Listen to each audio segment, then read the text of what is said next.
Hard Magic is here, and this is very possibly the last stream that we're doing before the end of this year. Uh, so, first of all, I want to thank everybody for watching. If you are watching my replay, do me a favor, give it a thumbs up. All right, it really helps me out. If you feel very particularly inclined to support me, you can always become a sub on Twitch or a member in the YouTube channel, and I will put your name in the opening here.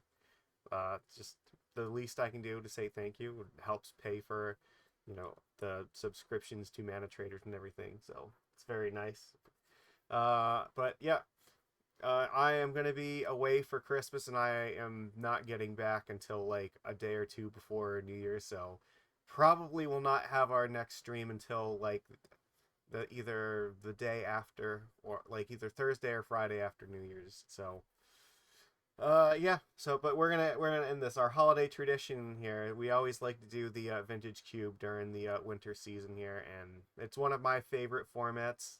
I highly recommend it. If you don't do a lot of limited, you should definitely still do like vintage cube. All right, this is one of the most fun draft experiences you can have anywhere, and MTGO is probably like the best place to do it, since you don't have to worry about like handling ridiculously expensive cards and everything and getting them damaged. But you can play with them all in MTGO, and it's really cheap compared to the actual cards themselves in paper. Yeah, ridiculous. So highly recommend it. Very fun. We're gonna do this. We'll probably do at least 2 drafts of this, and we'll see how we do with this. Like I said, this is a tradition, and maybe we'll do more if it's still around in January. But we'll definitely come when we get back. We'll start looking at Modern and maybe Legacy again. Things right now are very up in the air.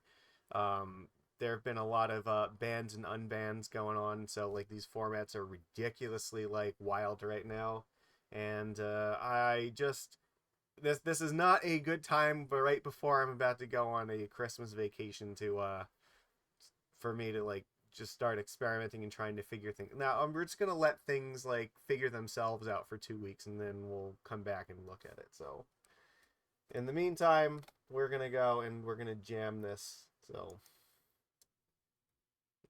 show, show boobs, huh? Yeah.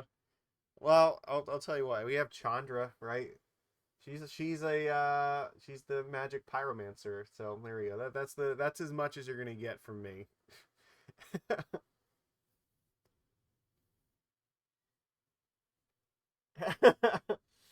I hope that was worth the 100 channel points to highlight it. Merry Fishmas Monster CC. Yes, indeed. Yeah, Chandra's the redheaded one. Actually, do I have avatars for her? Yeah, yeah, that's her. This is Chandra right here. The pyromancer lady. Is there other ones? Uh, like there are lots of these things. Oh yeah, these are all the ones we don't have yet. I'm pretty sure she does have other ones here. I just don't know where they all are. No, that's. Oh no, no. I think that one's also her. So yeah. Spaloon is the reason for the season and the tides. You're right. That is exactly correct. Okay, let's go. I always love drafting ridiculously silly decks here, so we'll see what we got. Look, if you're not trying to draft something really dumb and broken, then what is the point, right? So I may hide the chat while we're doing the draft here, but I'll put it back on. Just want to make sure you can actually see all the cards. That's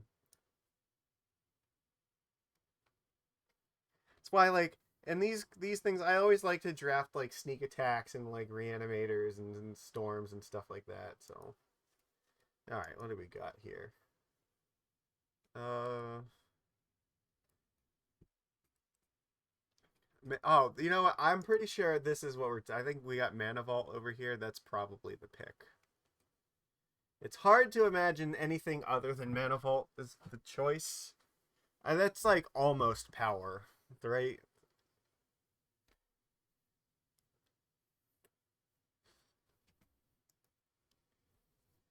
Mana Vault is basically like a colorless Black Lotus.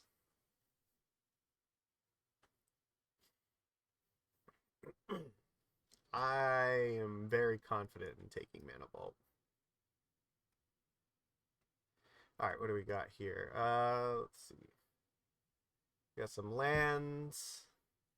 Upheaval's really cool. Oath of Druids. This is a very powerful card. You can build some really silly decks around this sometimes. But sometimes the safest thing to do is just pick lands. Upheaval does seem like it's pretty good with Vault because you can ramp into it. So like there are definitely choices to think. Like there's also a very strong argument for just taking something like Tropical Island if we think that we're gonna play either green or blue. And then picking up a fetch to find it later is that much stronger. So yeah, there I don't know if we're gonna do this or not, but I feel like all right, you know what? We'll take Upheaval, fuck, because we have the Mana Vault. This should be really fun with this card, right? Fuck it. Okay. So what else we got here? Generous Ent, like that's okay. Lorien, that's also quite fine. It's like a fetch land that also draws cards in the late game. What does this do? You put an influence counter on it and scry 2, and then if they okay, they may have you draw a card, and if they don't, you mill X, and they lose life. Oh, that seems dangerous. So, I feel like Lorien is probably the play here. Or I mean, if we're gonna play something like Storm, Yawgmoth's Will is always really good, but this is a very all-in kind of card. Like if you're playing Storm, this is the way to go. I don't necessarily know what we're doing yet, so Lorien is probably the safest thing to pick here. It works with our upheaval here, and all right, we'll see. Whenever it attacks, you mill 3 cards. You can put a land into your hand. It's not terrible. Excess of Becoming. You draw a card and you can exile. So make it a token. That's not bad at all either. Batter Skull. That's all fine. Brainstorm. I mean, Brainstorm's not a bad pick either. Kind of stays like on color here. Again, we don't necessarily have to know what we're doing yet, but Brainstorm is pretty good glue that brings together any plan that we decide to go with. So I feel like that's what I'm gonna take. Now, see, now we might be getting somewhere here with Echo of Eons is a card that I really like doing nonsense with. Walking Ballista might also be pretty good here if we're gonna pick a bunch of like artifact ramp or something. But I am almost inclined to do something like this. This could, like if we pick up like LED, then that's just ridiculously dumb with this.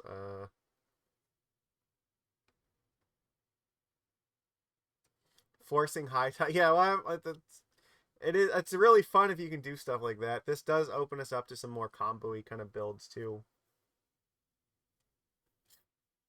Like I feel like I probably want Echo because that gives us a chance of doing something really dumb and fun. Let's see, what do we got? Bolas the Citadel. City of Traders is also not terrible. Like again, depending on what we're doing.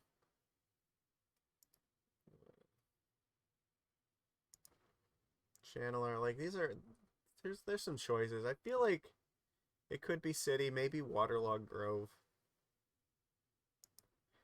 I get the feeling that we probably want this. Dark Depths? Ooh, oh, okay. Let's see. Seed Shark is also like not terrible at all because it basically it gives you like a storm kind of effect where and casting a bunch of spells just gives you a shit ton of stuff in play. I am a blue mage asset. All right, you are on the Merfolk Players channel. Of course, I'm going to play a bunch of dumb blue cards. I feel like Seed Shark is probably a good pick here. Okay, we have some more. Fuck, the Dark Depths just went by, and here's the Thespian stage that would have went really well with it. Let's see.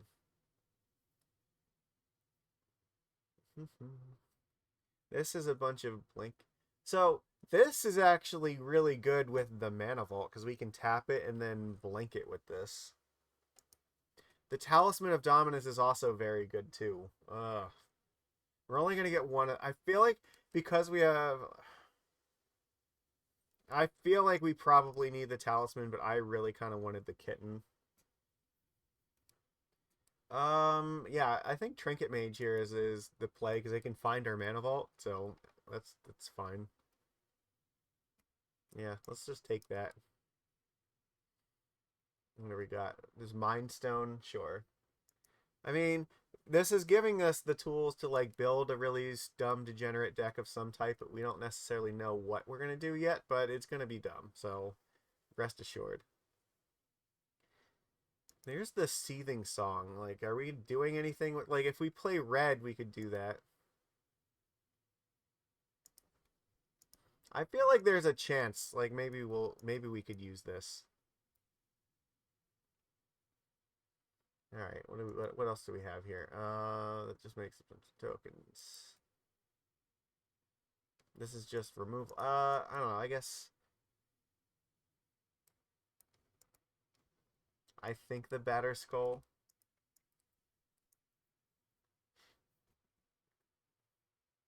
We can ramp into it. Boo the blue. Oh well, that you're boring. This could also be a win condition of sorts, but I think I'm taking the Factor Fiction. Probably Channeler, and all right, I guess we're taking this thing.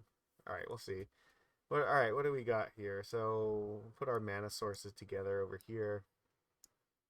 Our big dumb cards, our kind of glue stuff. All right.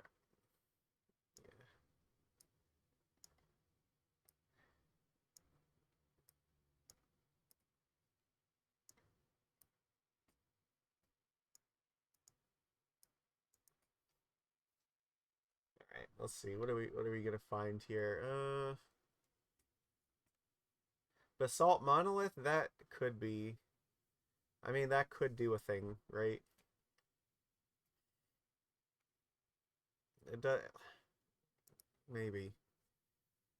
Oh, we do have Nar. Oh yeah, we have Echo of Eons and Narset, right? We have to take Narset. That you're right. Yeah, there we go. That's an easy pick. Narset plus Echo is like our combo, so we're definitely doing that for sure. All right, yeah, all right, that's easy. Yeah, then we definitely want this. Sure, yeah, that's easy peasy. I mean, yeah, just us getting to draw 7 cards and our opponent like they're reducing their hand down to 1 card is very strong. So let's see. Vampiric I think Vampiric Tutor is a very good reason to play black in this deck. Like there's basically Spellseeker is also pretty good, but I think that Vampiric Tutor you have to take this card, right? If you ever get past this, this is the card you have to take. Because it finds any of the important stuff that we need. Now the other question is how exactly are we going to win this game? We'll figure that out here, but maybe we want Grief here.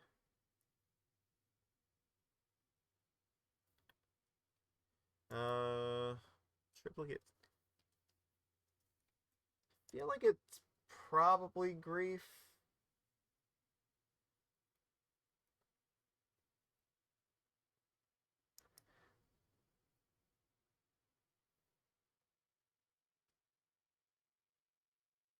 Yeah, I mean, we could hedge for Tinker, that's true. If we do find Tinker, then, like, Blightsteel's not the worst thing ever.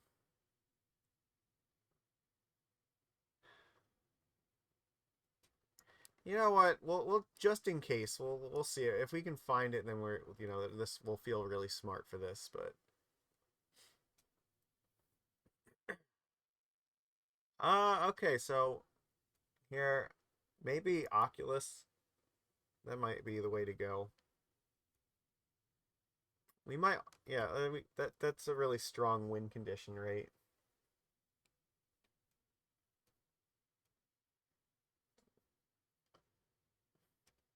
I don't really see much else that's like. I could see maybe the Fiery Islet, but I feel like this is the card we want for this. Force of Will is probably the pick here. I mean, Jace Vern's Prodigy is also pretty good too, but I have a feeling we're gonna want the Force. All right. And well, we do have the Trinket Mage, so Shadow Spear is not a bad choice. Um, well, Blight Steel cannot be shallow graved, so we don't have to worry about that. It would probably be like either Wasteland. The Triome's not terrible, but I think having another cool thing to find, yeah, with the Trinket Mage is okay. I don't like magic. I went into it thinking I'll like. I mean, the idea is to make it more miserable for your opponent than it is for you. That's how you win. Okay, so here we go. Saheeli is a win condition, right? So if we do a bunch of non-stormy kind of nonsense, she makes a bajillion tokens. So I think that like Cryptic Code is also pretty good, but like if probably no matter what we're doing, like this card is like a payoff that like helps us win here. Yeah, Ottawa is also not bad, but I think that we want Saheeli for this. Subtlety's fine. Here's Karn. That's not terrible.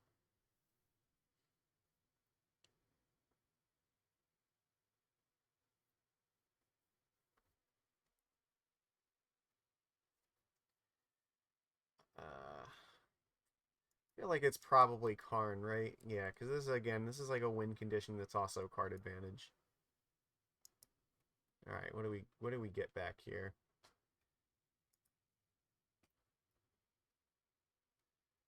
Oh, through the breach. Okay, well we might want this actually because we did pick up light steel with this, and it is entire like we could splash some red mana here maybe. Sure, fuck it. I think that this is a way to go with this. I don't think that we want Underworld Breach here, but I do think that this is definitely a possibility.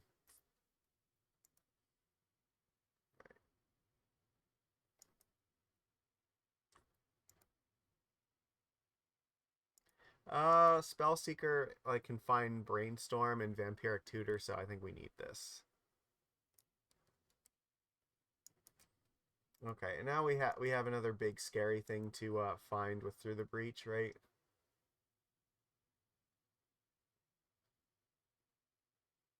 Do, do, do, do.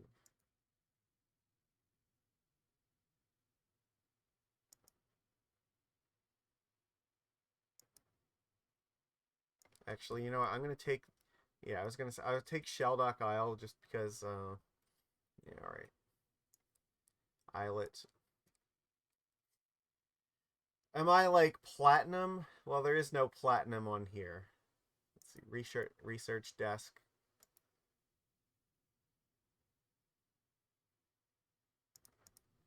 I guess.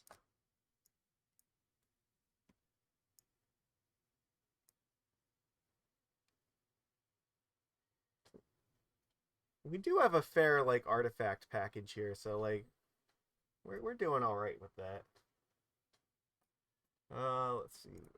Definitely expressive iteration. We are at the point where I think we're splashing red and probably at least a little black so we can play this tutor. So we've got like a couple cards that are win conditions. Like we have like breach and light steel, which can just win the game by itself. We have Narset and Echo, which again can like basically end the game. Okay, well, sure. That's gonna go over here. If we could pick up like some power here, that would be pretty awesome.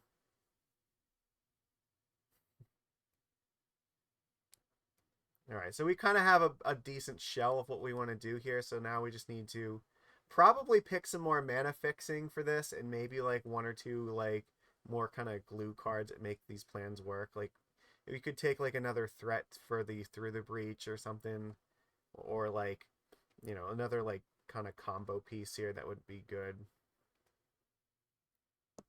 Like if we or like LED would be pretty nice to play with like Echo and whatnot. Oh, well, we have Black Lotus. Okay, well, fucking awesome, right? Easy. Look, see, we got Lotus. Oh my god, there's Time Spiral too.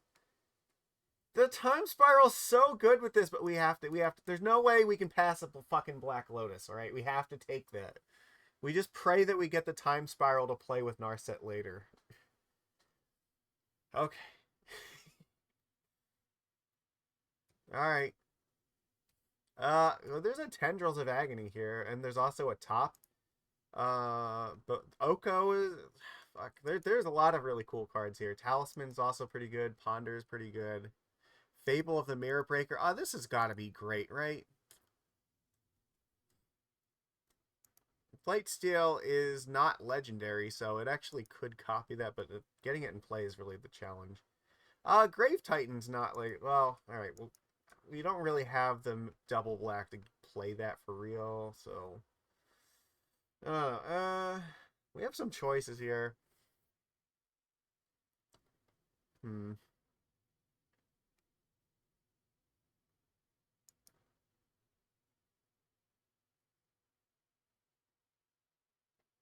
I feel like it's probably top, especially because we have the Trinket Mage to find it.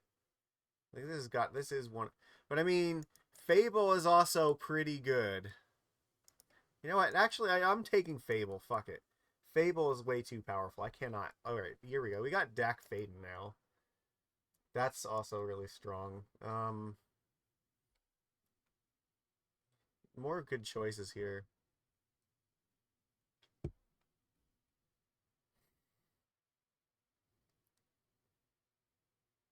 And we have some good discard outlets for this Echo, which is nice. I think that we're taking Dak.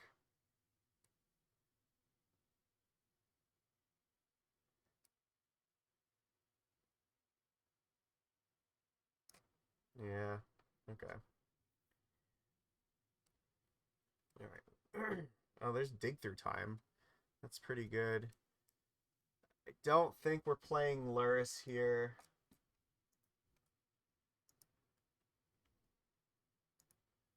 Let's see.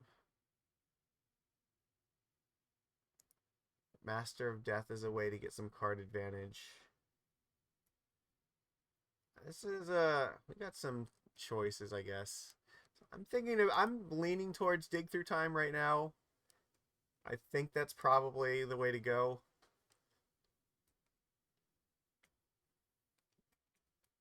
It'll help us. I think that's. Yeah, I believe that that's the pick.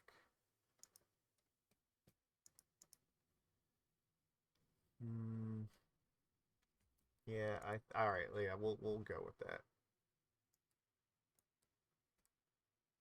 Okay, what else do we got? We got a Chrome Mox. That's pretty good. Iconoclast. Oh, well, I think we want this, right? Because this basically is like extra Saheeli's. All right, let's do that.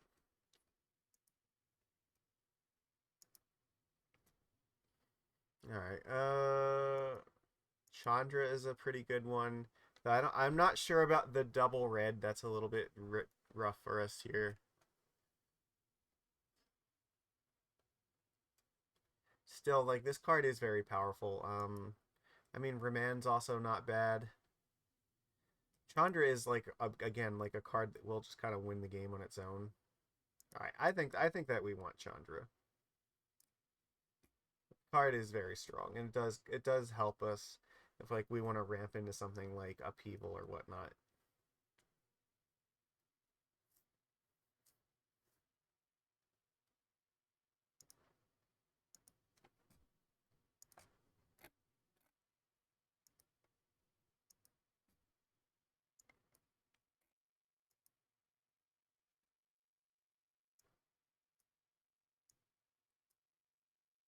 Oh no! No, no, no, no. Fuck, I didn't want to do that.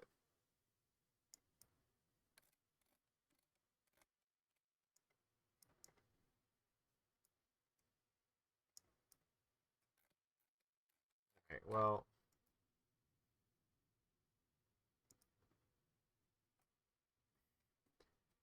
that's fine.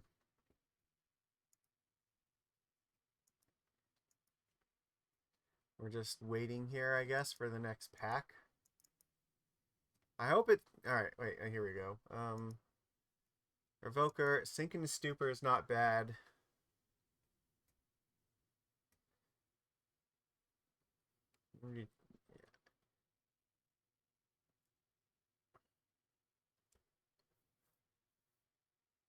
Yeah, I think we probably want Sink.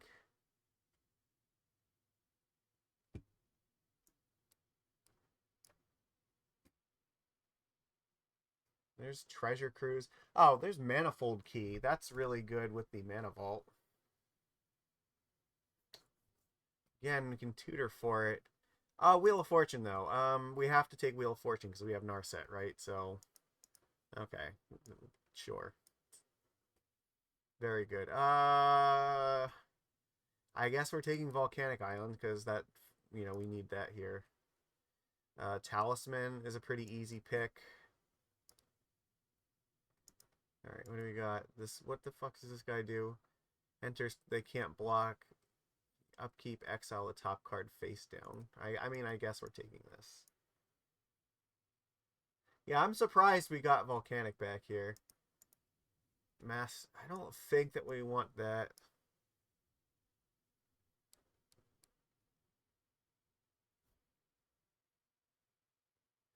The only thing that's going to suck is I don't actually know if we can play this Vampiric Tutor. We don't have any black sources for it. We're all like blue-red here. I don't know what this does, but we can theoretically play it if we need to. I don't know exactly what this deck is doing, but it's definitely doing some dumb stuff, so we'll try it.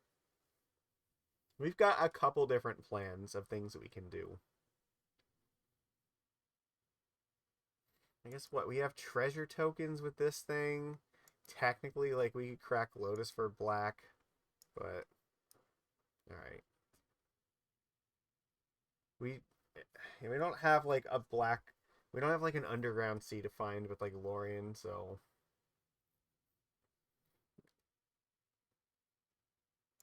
well, we do have the Talisman of Dominance, right? That could actually tap for black. At least I'm not an a-hole and just cast mill spells. That's true. I mean, there are decks in this format that do that. If you play Underworld Breach and Brainstorm together, that is like a legitimate deck you could be drafting here. So, all right. Well, first of all, let's get rid of the stuff that we don't need. Probably not playing that. Probably not playing this. What the fuck does this thing do? I don't think we're playing that either.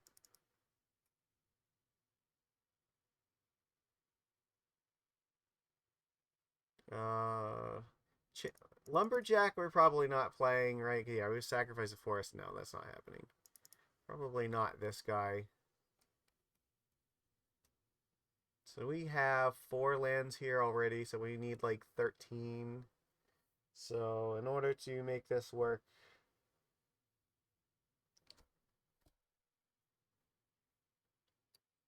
we need to cut some more. Well, I mean, Lotus is kind of like a land, right? We can count this. So if we want 16 lands, or 16 more here, so we need 12, so we have to cut 11 cards. And Buddy's wife uses a mill deck. Oh, yeah. Well, I mean, it can be really mean, so. Alright. Tamio can go. That's an easy cut. Okay. So. Let's sort these things out here. So, these are our mana sources, right?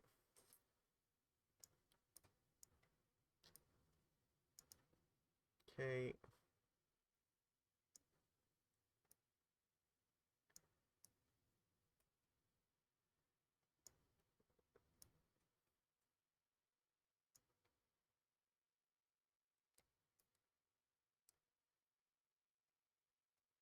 Those are like our kind of stormy kind of things here that make us a bunch of value. Um, we have Narset, Echo, and Wheel of Fortune. That's a combo. We do have Through the Breach and Blightsteel, but I don't. Maybe we don't want Through the Breach and Blightsteel here. That's possible. Maybe that's too much. The Shadow Spear goes really well with the Karn because they makes us the constructs for this thing. It's also not bad here because we have Batterskullier too. Yeah, which it's another artifact that like increases the construct value. Throwing Batterskull on the Dragon's Rage Channeler is never bad. Lorien is kind of like a land here, so I guess we can put it over in this category.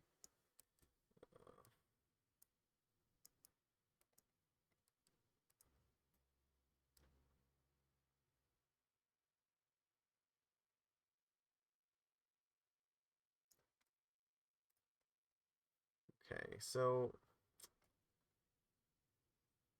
yeah, these are just generic like kind of value guys. So the stuff.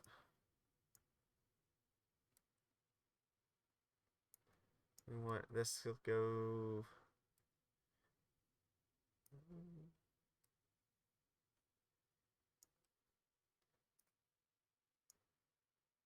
I don't know where to put these just yet.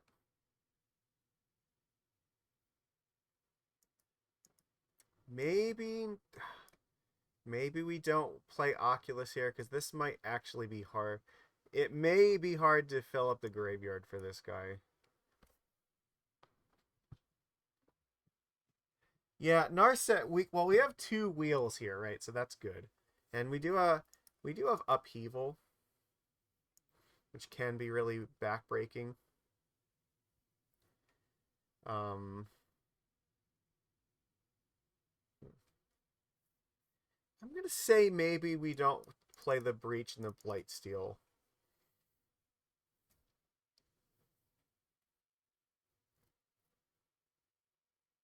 Upheaval is oh yeah. Well, you know what? I saw your post earlier on the server, and that's one of the reasons I saw the Upheaval. I'm like, I know that you would really appreciate it if I ended up playing this card. So that was part of my decision making process. Oh, you know what? I can put this Sink into Stupor over here in my land pile. That makes the math a little easier.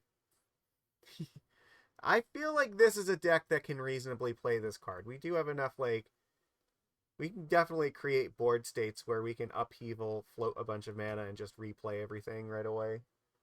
Or even better, like Upheaval and then and potentially just like play like Narset and Wheel and stuff like that. That would be really, really powerful.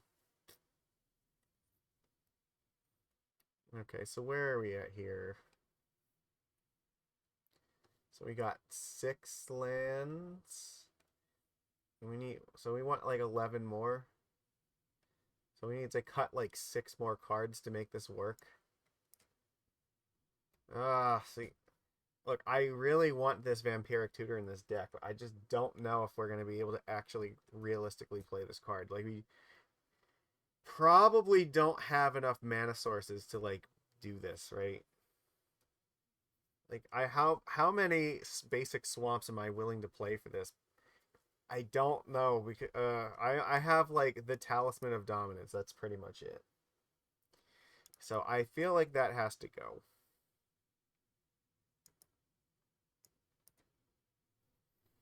But, I mean, these seem fine.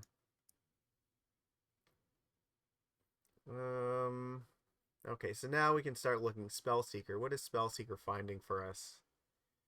I guess Spellseeker can find us either Brainstorm or Expressive Iteration, but not very much else. So maybe we don't need the Spellseeker for this. If we're not playing the tutor here, like that was the main reason we'd want to have this card is so we can find Vampiric Tutor. But if we're not playing that, then we probably don't need this either. Okay. So we're getting there. Okay. So we're at what, 13? So we need four more cards, right? And then I think we're okay. Or maybe three more. Three more cards. All right.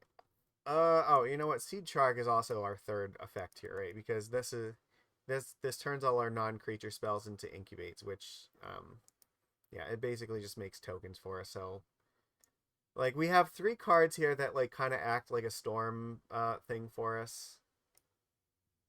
Yeah, the Trinket Mage is kind of a nice tutor here.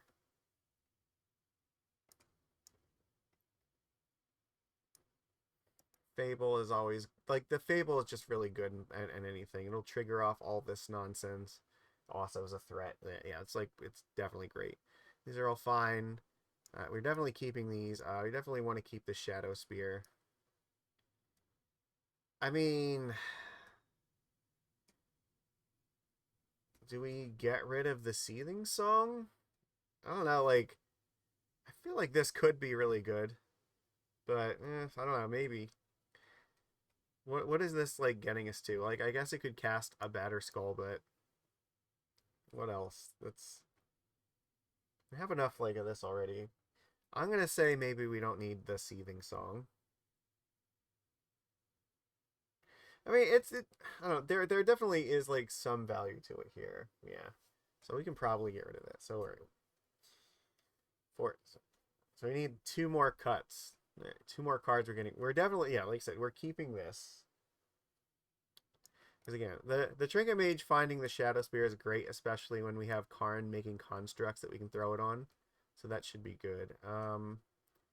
Batter Skull seems like a really good way to win the game with this deck, since we can just like keep replaying it like as much as we want. We have tons of ways to like ramp into it. It's a it's a stabilizing card for us, and it's one that we can like take all of the artifact mana that we have and like keep just bouncing it and replaying it over and over. So I feel like we don't want to get rid of Batter Skull. I don't think it is slow. That's true.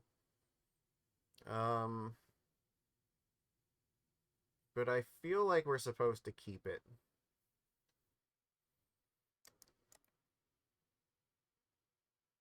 I I mean, we don't strictly need Channeler, but like it does feel like it's pretty strong because it can help us try to like dig through our deck to find our important stuff here. It fills up the graveyard for dig through time, and it can also throw Echo in the graveyard, which is something we really want to do. So probably we keep that. Yeah, the desk is another thing that like the Trinket Mage can find. Basically, the desk is kind of like a it's kind of like a sleight of hand that Trinket Mage can find for us, so that's fine. I think the rest of these cards are actually like pretty reasonable, so we're at the point where we have to start making real decisions here. Dak Faden just feels way too good in a like again, it does a lot of the same things where it filters out cards. It can help throw Echo in the graveyard for us, but yeah, it also steals like a bunch of power. So I don't think I want to be getting rid of this either.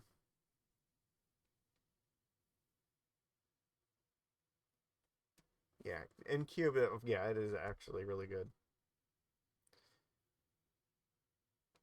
Yeah, it does kind of combo with Narset. Oh yeah, it actually is.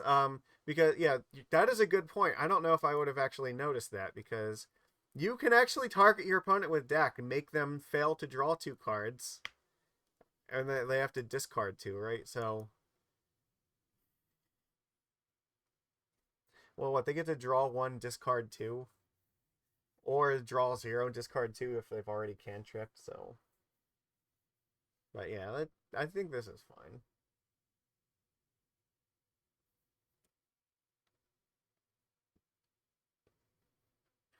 Yeah, this is where things are start to get a little hard. Maybe like we have a ton of like artifact mana here, so maybe we don't need that many lands. We have to cut at least one more card though, so I don't know. This is a very difficult choice now. Like I want to keep my engine stuff here.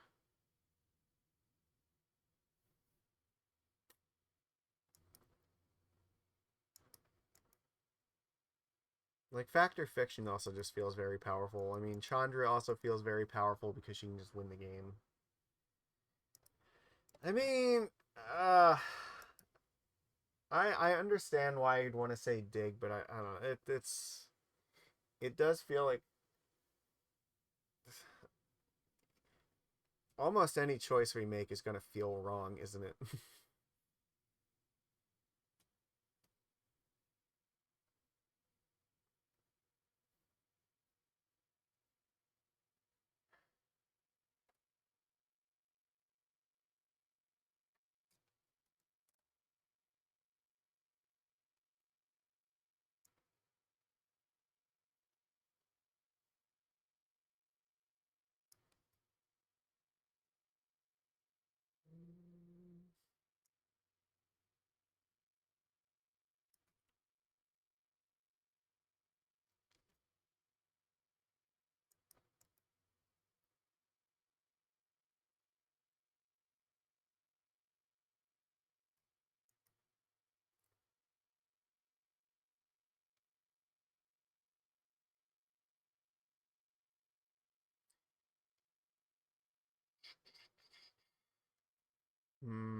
All right, chat. Do you have any opinions here? Because I feel like we could. Let's see. We have 6 lands here. We get rid of one more of these cards, and we can add 9 more. So we could be at 15 lands with like all of the artifact mana. Like that could be fine, but we have to get rid of at least one more card. So yeah, maybe we get rid of dig through time. All right. I think no matter what, it's gonna be it's not gonna feel good, but we have to get rid of something here. So all right, we'll choose that. All right, that's fine. Let's do that. All right, we have to add lands now. So yeah. All right, let's start with that, right? So let's actually like just make sure that we're good with these amounts here. So what? So 1, 2, 3, 4, 5, 6, 7, 8, 9, 10, 11, 12, 13, 14, 15, 16, 17, 18, 19, 20. All right, 21 to 1, 2, 3, 4, 5, 6, 7, 8, 9, 10. So 21 to 10. So yeah, I should have about a 2 to 1 mix here. So what do you got for blue sources? What? 1, 2, 3, 4, 5, 6 islands, 7, 8. So 9 blue sources with 1, 2, 3, 4, 5. Yeah, okay, that seems about right. How many cards that go to the graveyard am I running? We have the research desk, we have the echo here, and I think that's about it. Or I mean, or if you mean like go to the graveyard, well, I mean, Channeler can put stuff in, Dak can put stuff in, I mean, we have Brainstorm to cast, but I mean, yeah, that's Dig's probably the one that's got to go. All right, I'll see you later, Monster CC. I think that kind of no matter what we do, it's just gonna feel really hard. I do like that we picked up the volcanic island to go with Lorien here, so we always have the dual land to search for this. Uh, and we have the talisman of creativity. That's good. Okay, I think this is fine. I think we can run like this. This should be okay. Oops. I'm gonna put this in our limited channel here. We'll see. Actually, let me grab the rest of the cards. Right.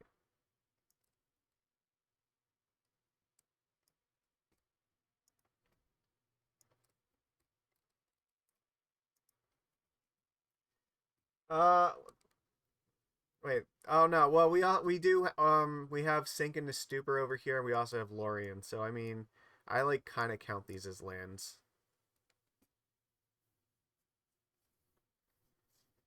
Yeah. So it's like 15. Yeah, the 15 really.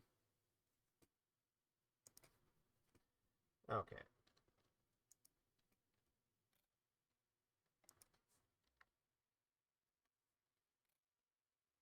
All right. Let me see this. We'll post this monstrosity here. I think this looks fun, right? We'll try this. Sure. I mean, yeah, that's fair. I mean, I'm also hoping that I don't know, we'll see if this works. Are we maybe we're supposed to have one more? I don't know. We're gonna live a little bit greedy and dangerously tonight, so that's fine. I'll try it. This deck looks like it can do some fun things, so sure. Let's play. And then after this, I think we'll try to do at least we'll do one more draft after this one's over. See if we can do another really fun deck for tonight. Since I won't be here next week, so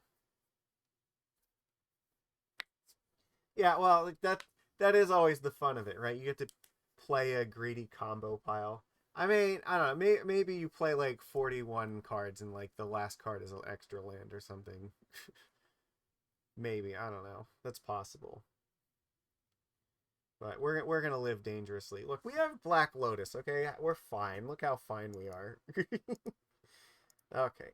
Yeah. This hand is an easy keep, right? All right. We'll add the chat back to the screen here so everybody can see. Well, yeah, we can turn one play Mana Vault. Well, and we just play Karn in turn two, right? That seems fair. But maybe even pick up a blue card here for force. Like Island Vault. And we even have Wheel in case we pick up Narset, which is nice.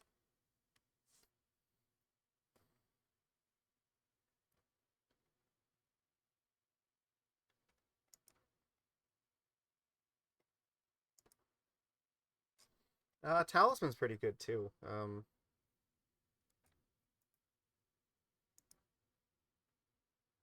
mean, the other alternative, like, I think we're supposed to just start jamming with Karn here, right? That's gotta be correct.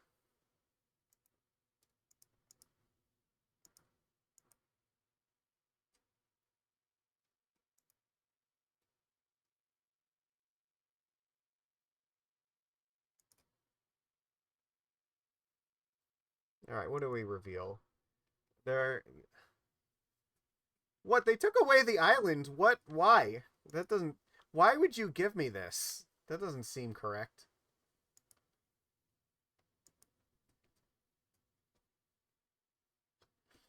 Oh, you know what? I should have played the talisman first. You're right. That was dumb.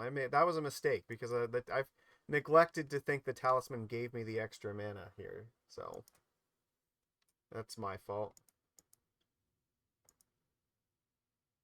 Okay.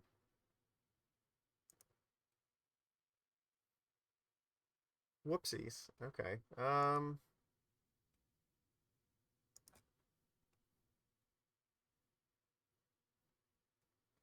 Yeah, they could have been. All right. Then what? They just played a talisman here. So I could play this first.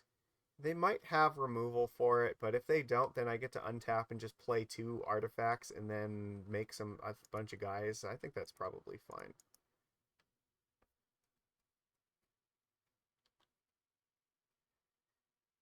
I've definitely messed up those prompts because, like, I remember with Collected Company, it was like really confusing. I think, or I think that was the one because,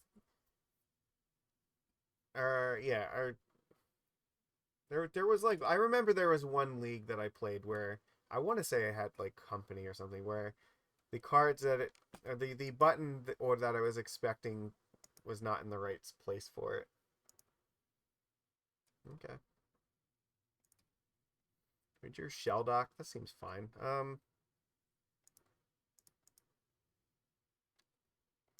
Make our tokens here.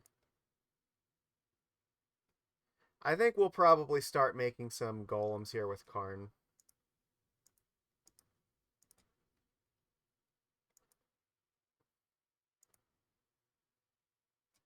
Actually, Lorien is under here too.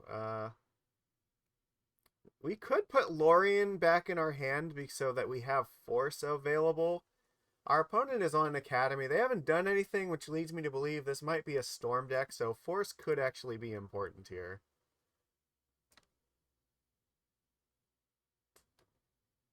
This is all they only have one thing, so like they seem to be pretty slow. You know what? I'm gonna make the construct. This is gonna be very powerful here, so it'll start to clock them very quickly.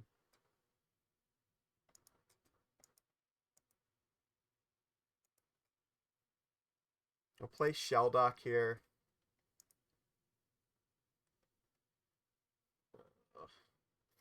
Yeah, I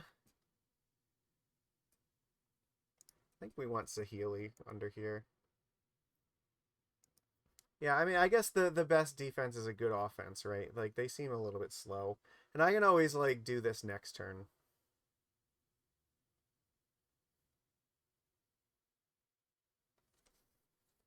Okay, what are we doing? Teferi Time Raveler. Okay. What, are they going to bounce my construct token? Yeah, okay, sure. If that's the best they've got, then they're screwed.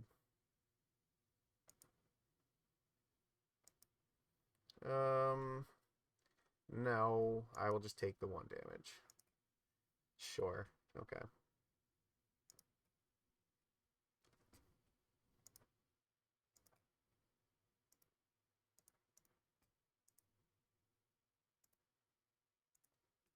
Alright, bye Teferi.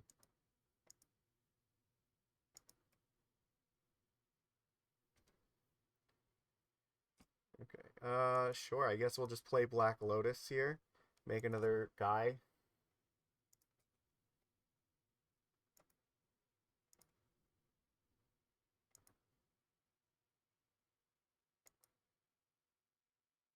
Did I play a land? I don't remember if I did, but I didn't really need to anyway, so.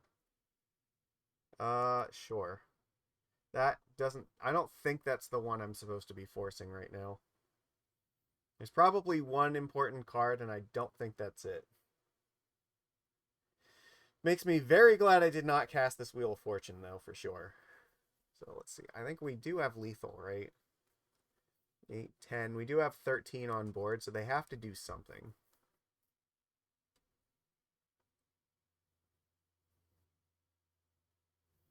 I can always make an... I could make another construct to pump this one up anyway.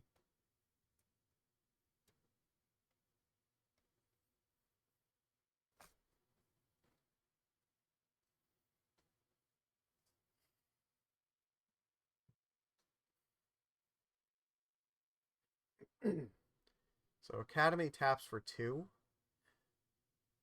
So I'm not sure what they're doing, but I'm hoping that Force is just going to get us there.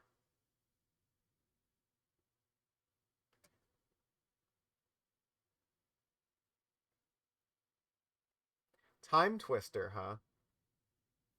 That feels like a card that I should be forcing.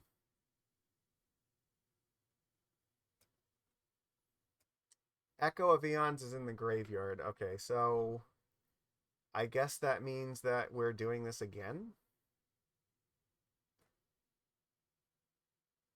But we're... Yeah,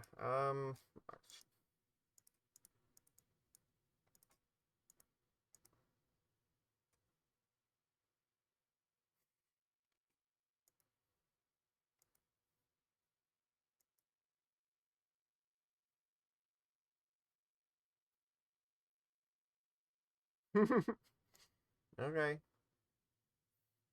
So, what is your plan here, opponent?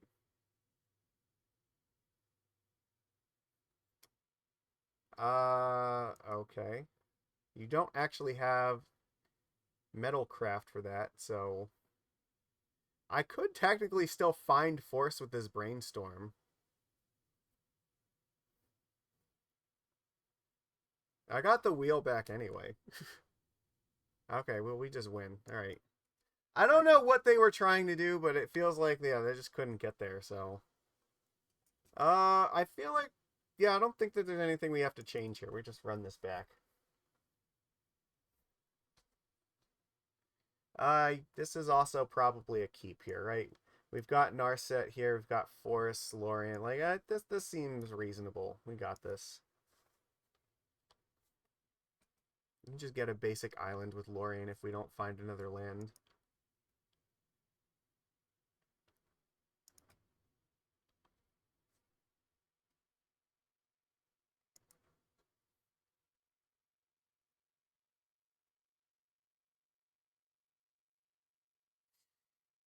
What are we doing?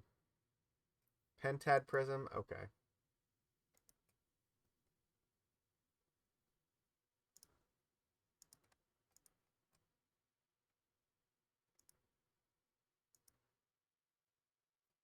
Well, that's pretty awesome.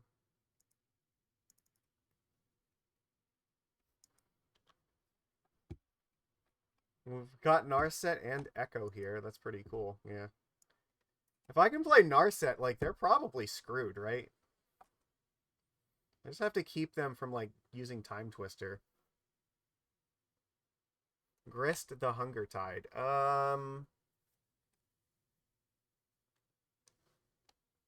Do I counter this? What's this gonna do?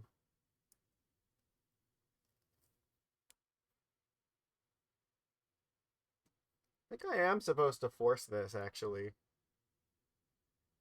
It can't kill planeswalkers, but it can make 1/1s that can attack my planeswalker, so I guess it's probably worth like dealing with it. That feels like the safest way to approach this. And again, if I just cast Narset, that might actually just be enough to win the game on its own.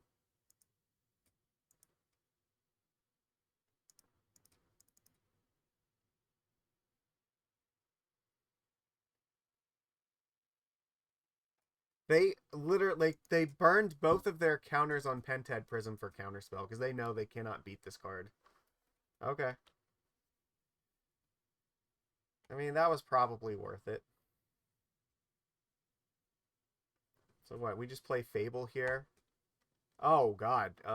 That's yeah, if they all right, now we are in trouble here. Okay.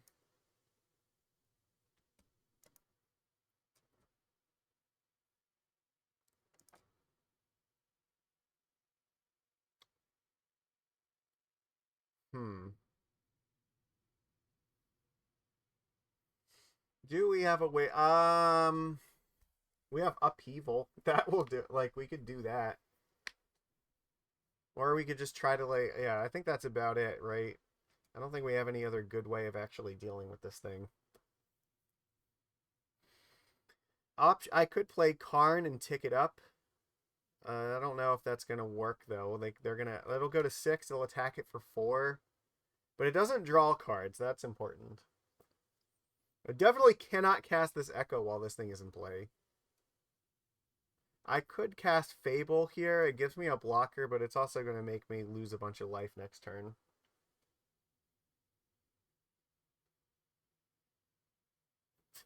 Hmm. I mean, maybe it's going to be okay, because if we can get this Batter Skull online, like, equipping a Batter Skull to the Goblin token could be enough. I could also just not do that. That might be the way to go. Just get hit with this for a turn, get the Batter Skull online, and that might be enough to just race this thing. Okay. Pass. That's our plan. All right. See, the Batter Skull has a purpose in this deck.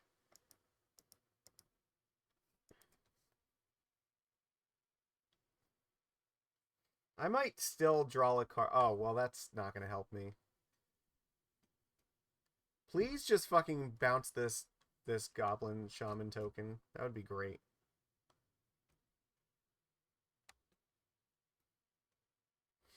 I mean, I could beat a bunch of stuff, but this was definitely not one of the cards I could beat them having at the moment.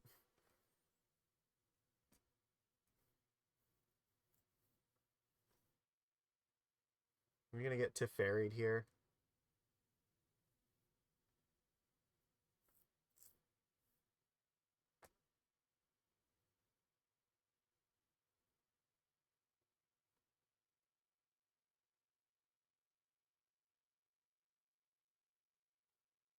Maybe now I do have to actually discard 2 cards and draw.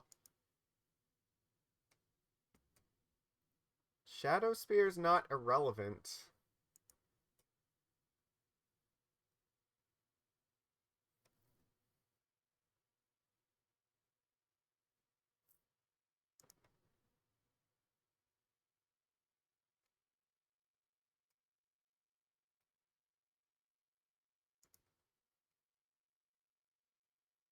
I mean, I could play...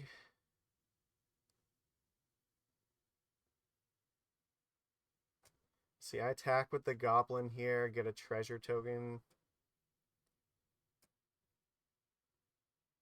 Play the, I mean, they might bounce the goblin token here.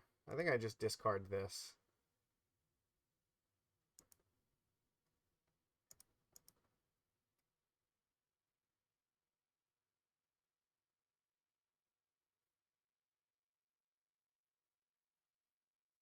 But I mean, it'll give me a way to start gaining some of the life back. I just need to encourage them to burn this Ether Spell Bomb quickly so that way... Because I also have Fable coming online, right? Next turn. So even if they bounce the Batterskull token, like, I still have Fable here. Like, they can't deal with everything. Alright, let's attack with the Shaman token first to see if they want to stop me from getting the treasure.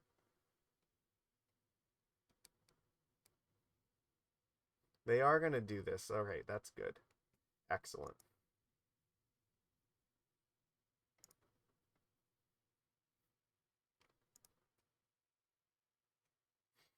So what I think what I do here is I just play Batterskull, block this thing, and then when Fable flips here, I can just equip the Batterskull to it. That seems fine. I don't even have to block it, right? I could just take this and then just attack them back. So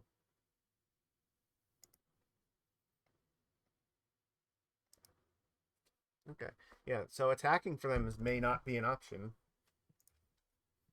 That just kills me. All right, they had Time Twister. All right, well, we tried really hard. All right, we tried to find a plan here and it didn't do it. So, oopsie. I don't actually think I have anything worth playing that's going to stop that. So whatever, we just go for it. Okay, well, we get to be on the play here. Yeah, we'll keep this. Sheoldred is busted. Yeah, all right. So we'll just play the Iconoclast and then follow it up with a bunch of talismans and make a bunch of tokens, and hopefully Batterskull will come down and do what we need it to do. So, oh, that's pretty good. That's very good to curve into after this. So we are going very wide this game.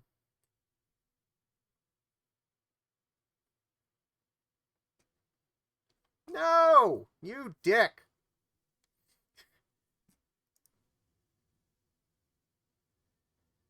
Uh,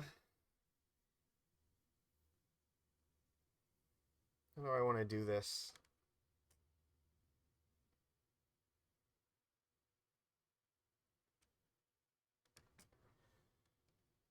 Do I play Saheeli or Iconoclast first? Well, I do have another land, so... Well, so here's the thing. I could play the Iconoclast this turn, and then next turn play Talisman, get a token, and then Saheeli, get another token. So that would give me 2 tokens next turn. Or I could play Saheeli this turn, and then next turn, what? Play Iconoclast, and then... I think I still end up, like, the same no matter what.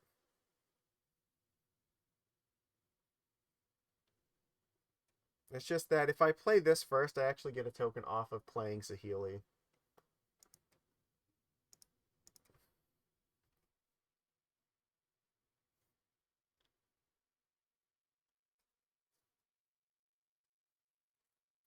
I guess here the thing is if I draw like City of Traders, then I can still play Saheeli, get a token, and then play Talisman and get 2 tokens. So there's some possibility that I want to do it like this. They're also okay. That's very good. Neat. Okay.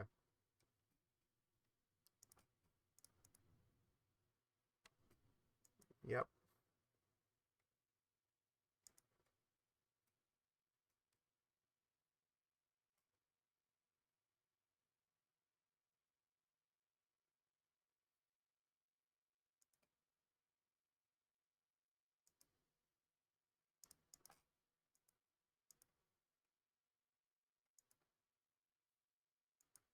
Well, the borrower can't block, so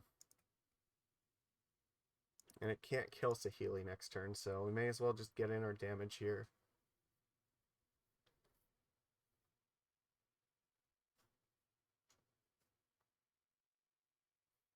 Probably just cast the Batter Skull, I think.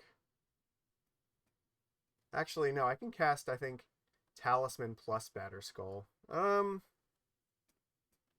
know what? Maybe I just bounce everything here. That's possible.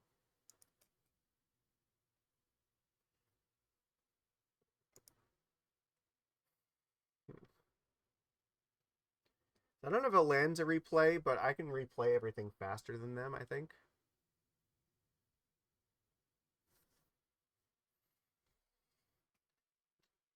I think. So I can turn... Well, if I minus this, I lose Saheeli.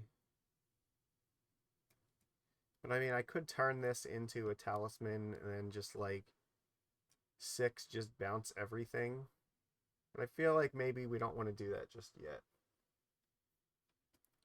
Probably Batterskull is just the better way to go for right now. But if we're doing that, then maybe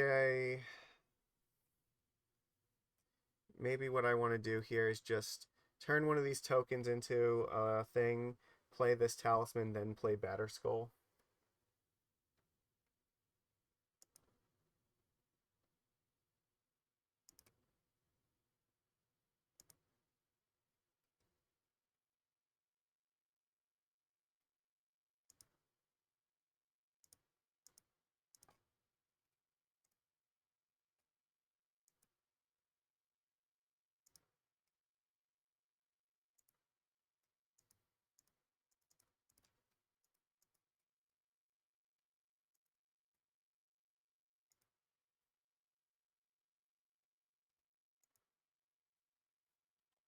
There we go. That seems fine.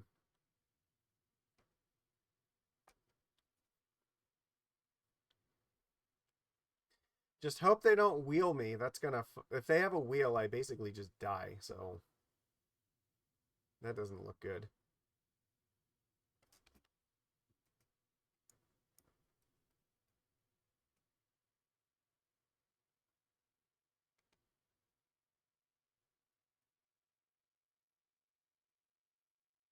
Oh, that's rough.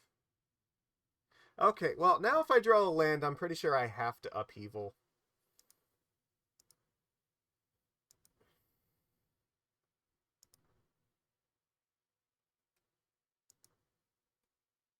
Alright, that's not good. We have to start just blocking things and bouncing everything, so I guess... We gotta find the land, right? So we gotta play iteration here.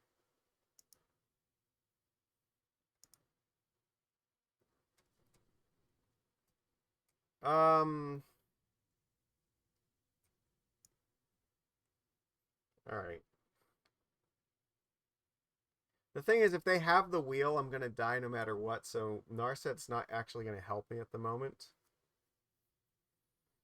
And also, the borrower's just gonna kill it. I think that I just need to put the brainstorm in my hand. Or actually, no, I wanna put...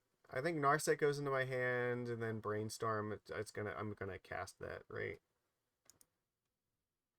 I'll put this in the bottom.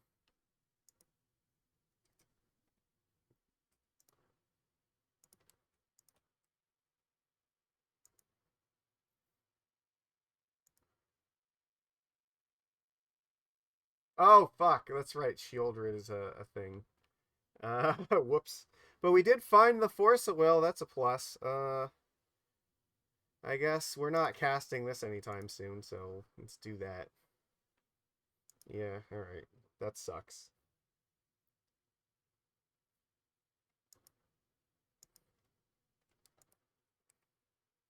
We are in a lot of trouble. I don't know if we can come back from this, but we're certainly going to try.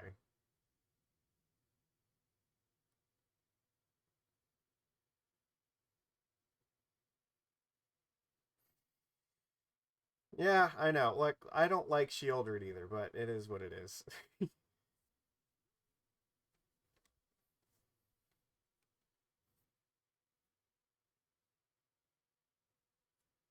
Sure, Lotus Cobra is meaningless to me right now. I don't care about that.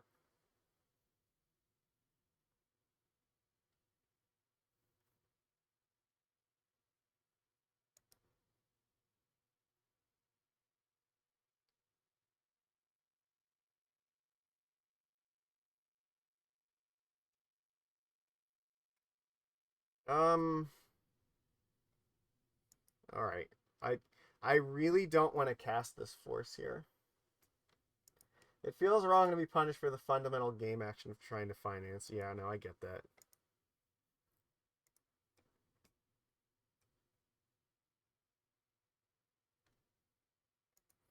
I think they're just going to keep the mountain on top. Yep. Which is what I want anyway. Oh, right. That's right. I forgot I just died of this thing, so. Well, there's nothing we could really do about that. We got killed by Shieldred in both of those games. And they had it, like, pretty early in both of those games, too, which is rough. I think, like, if they didn't have Shieldred in either of them, then we probably were on a path to victory, but it's alright.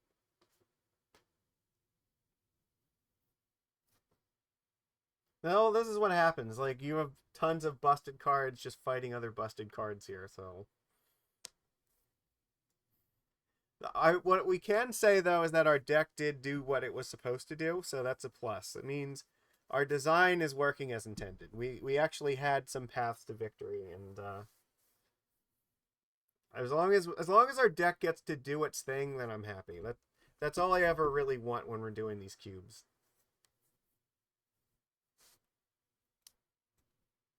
Yeah. Okay. Okay. We do have two lands here. So we can go. We'll play Sink on turn one, then Iconoclast into Expressive. That seems fine. You're gonna run out. All right, you'll be back. Okay, that's fine. We've got a plan for this, so we're gonna play Sink as a land here. And then we will follow it up with Mountain Iconoclast, and then probably Expressive the turn afterwards.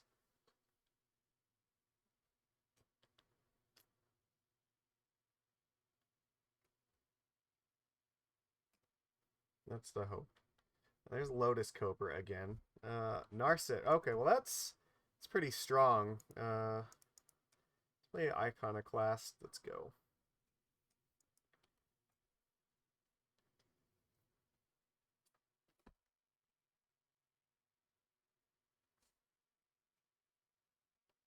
We do have Force, so if they do anything really dumb, we can afford to counter it.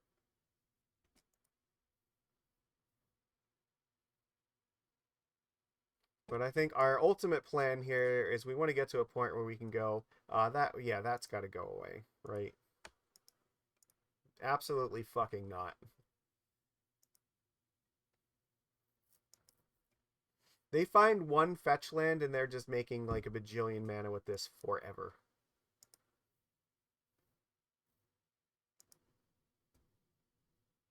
Okay.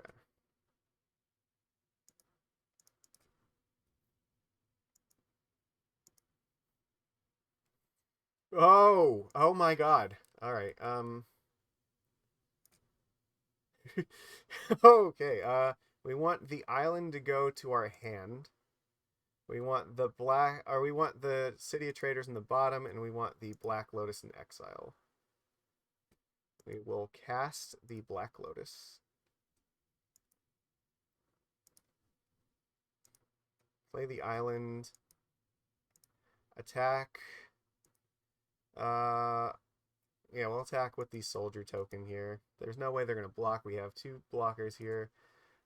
Here I will absolutely crack. I don't even need to do it right now. I can wait until my next turn to do this. Because next turn we're just going to play Narset plus Wheel, right? That's the play. We just have to not die this turn. And then if we can afford to not die, we can just wreck our opponent right now.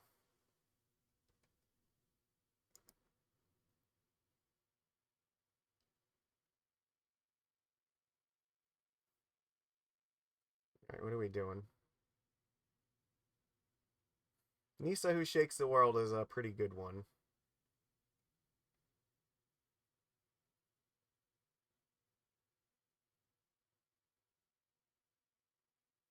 We do have blockers for it though with the Iconoclast, so that's good.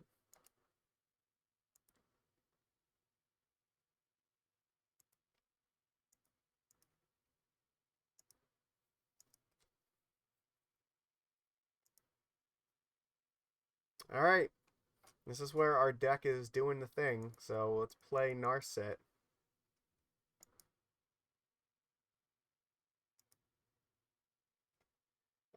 Crack Lotus for triple red. Play Wheel. Oh, they just give up. They're like, there's no way I can beat that many cards. Excellent! We got to do the thing. I mean, they could have still fought with Nissa, but I guess they were just like, no, it's over. Alright. Run this back.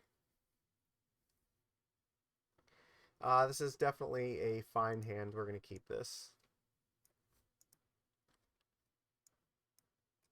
Okay. I mean, we can always find Black Lotus with Trinket Mage. That is so dumb. I didn't even think about that. This thing can literally just find Lotus for us. I was so excited when we were like could find Mana Vault with this, and then we got Lotus too, and it's like, oh wow, this deck is cracked. Let's do so many dumb things. I love decks that do dumb things. They're the best. Alright, I guess let's play Mountain Pass. We'll just play Trinket Mage, turn 3. This is probably the kind of hand where we might want to get the desk.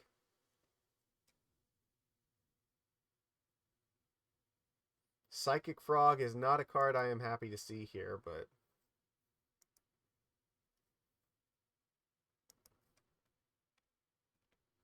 that is a pretty good one.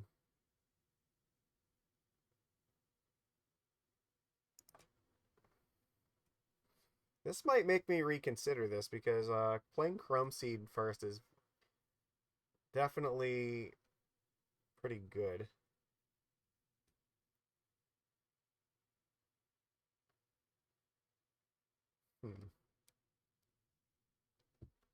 Do I want to play Trinket Mage or the Shark? If I just get the Shark, right, then...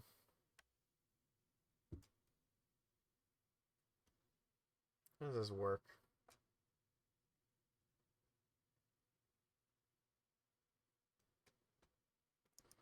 I think I'm going to play this first. This will get me the most value over the course of the game.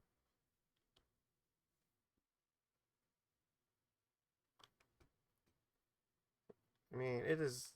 if I really wanted to, I could play Trinket Mage and then potentially get, like, Mana Vault, play it, and then activate it, equip this thing.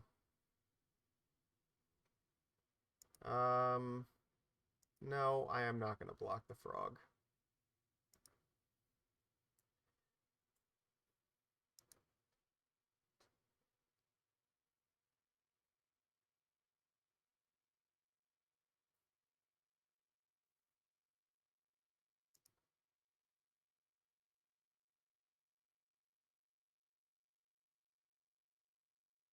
That sucks. Really? Okay.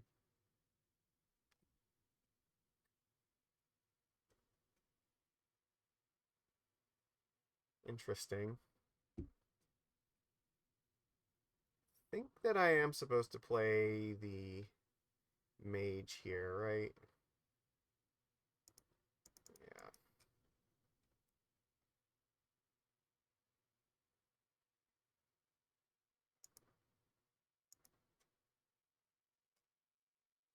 I could play Lotus, but I don't think that the Lotus really does a whole lot right now. Like, we'd just be burning it for nothing. I think the Mana Vault probably makes a little bit more sense. Because it makes it, if we get the Mana Vault, it makes a token for us.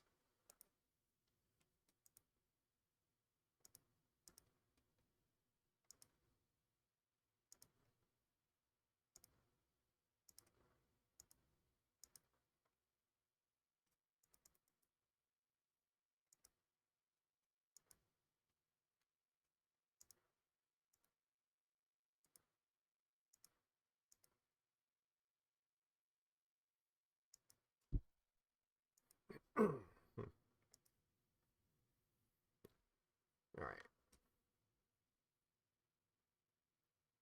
Maybe next turn I might play Dak and then steal the Talisman here.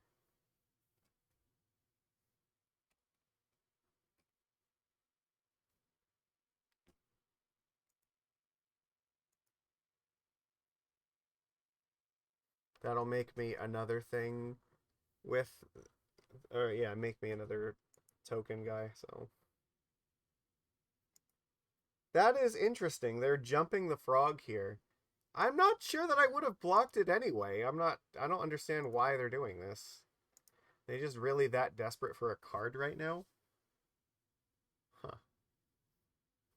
They didn't attack with the creeping tar pit, so this is mean. Vigilance proud. Okay.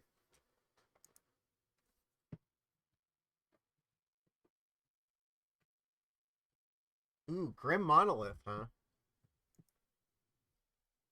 That seems really good. Maybe I'm gonna steal that.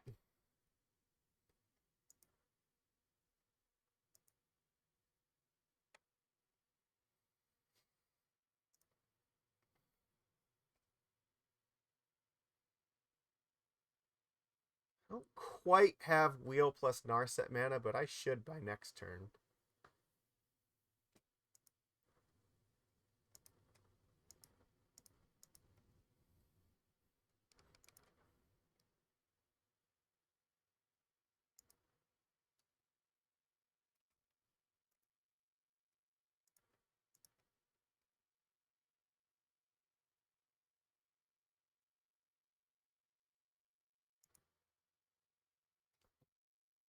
Okay, that's fine. And I can always transform one of these tokens to block stuff if need be.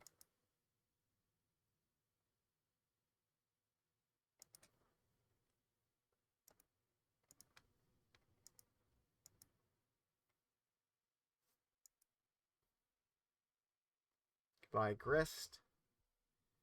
Okay. So we're at, yeah, I think what here? Narset plus Wheel should be pretty devastating.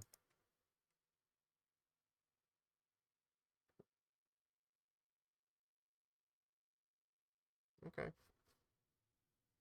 Let's see what happens here. They're putting a counter on the frog. Neat. Okay.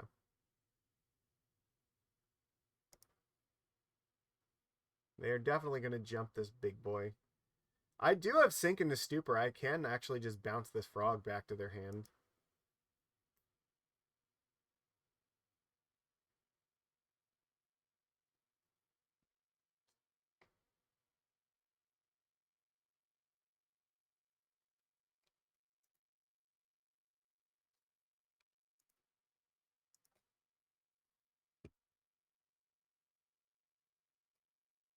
They are going after Dak, as I expected. Okay.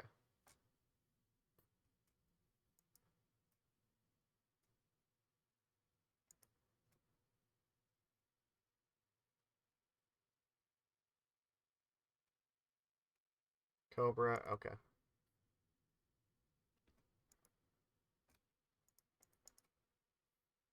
All right.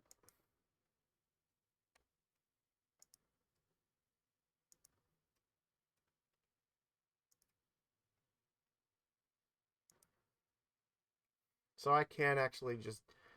Well, okay, so here's the thing. I think what I want to do is actually wait one more turn. Because I can bounce this to at their end step. Yeah, if I bounce this at their end step, then the following turn I can do both of these, and it gets rid of the frog, so that seems really good.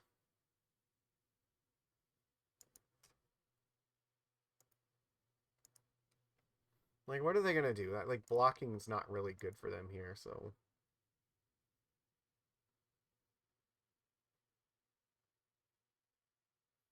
I'm totally okay with this.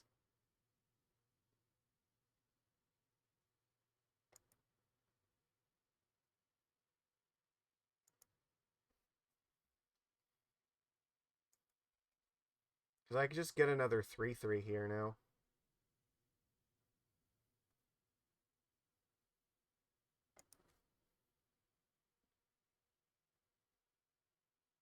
I mean, once I wheel them and get rid of the frog, they're not going to have any good way to go after Narset either, so... That's the hope. We're just hoping they don't do anything too devastating. Well, actually, they have the creeping tar pit still. They could go after it like that. So, alright. I mean, that's possible. But it'll be a little bit too late, I think. What are we doing here? Pest infestation. I don't really think I care about this, right? That's fine. They have one card left, like... I don't real... I could flip this thing. Or no, transforming is not gonna... It's not gonna get rid of this. Sure, you can take away my Shadow Spear. That's okay. Doesn't really change the calculus right now.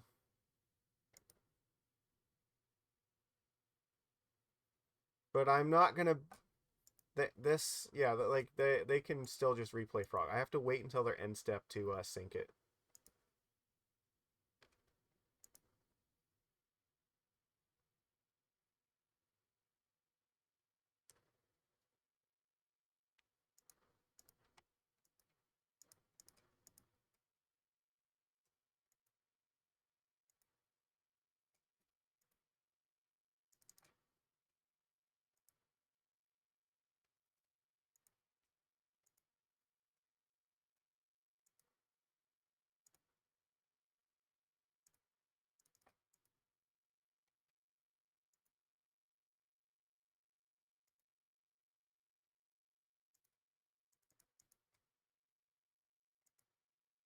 Alright, they just give up.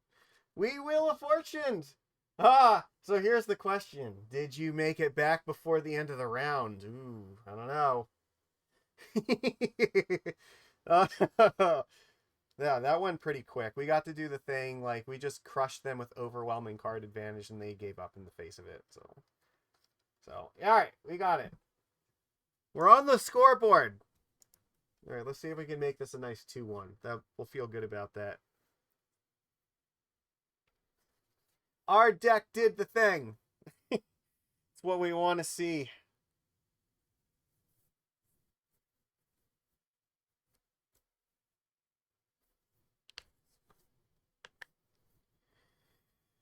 I love this format so much. It is so much fun.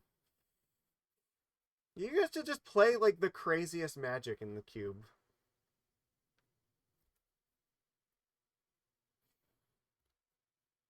It's this really weird mix of just like like unassuming like commons and uncommons, and then just a bunch of like power 9 cards and stuff. And it's like, oh wow, that's really dumb.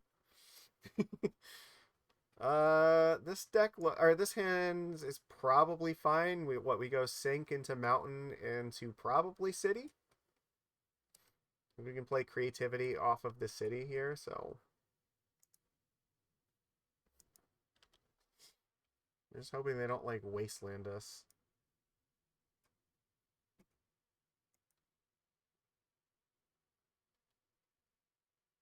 Cool. All right. All right. Go. Yeah, Iconoclast in turn 2, right? And then turn 3, you go City, Creativity into Fable.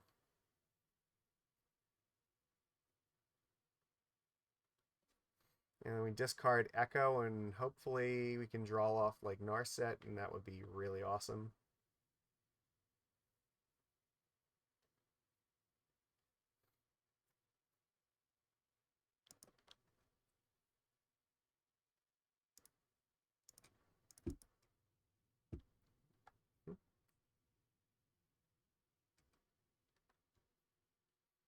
I don't know if this island really changes what I want to do. I'm pretty sure that I'm still supposed to just do those two things, right? Oh, yeah, that's not great. We definitely do not want them to have a bunch of cards in the graveyard. So Wheel of Fortune is probably not the way to go. Echo of Eons, on the other hand, might be.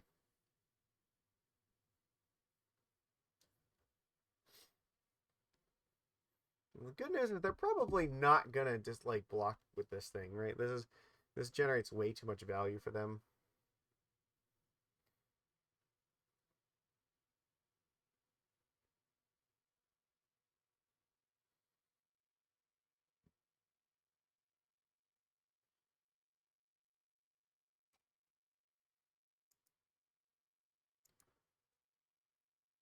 Interesting. Shelldock here.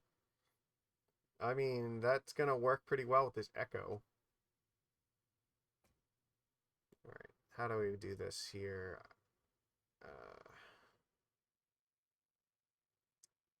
Uh, I could attack if they block. Just play like Island and Fable, and then I can still do City plus Talisman next turn, and with Echo.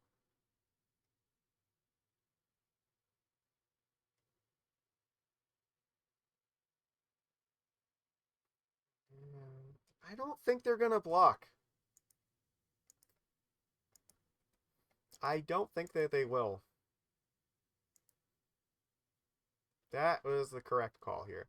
So we go City, Talisman, Fable. This will make a Goblin token. That's a 2/2. That'll give us another treasure next turn. So we'll have 1, 2, 3, 4, 5, potentially a 6 mana from the treasure token. So let's do that.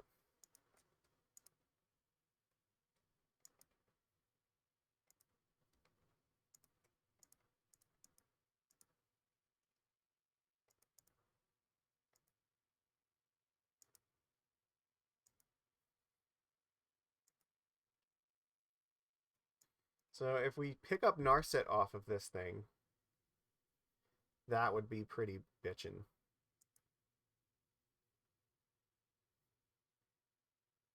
So I think we're supposed to discard these two. So if we draw Narset, we're just going to play it with Echo. And otherwise, if we don't draw Narset, we'll probably just play Shelldock Isle. Okay, Knight, sure. You're not going to attack, so it doesn't matter.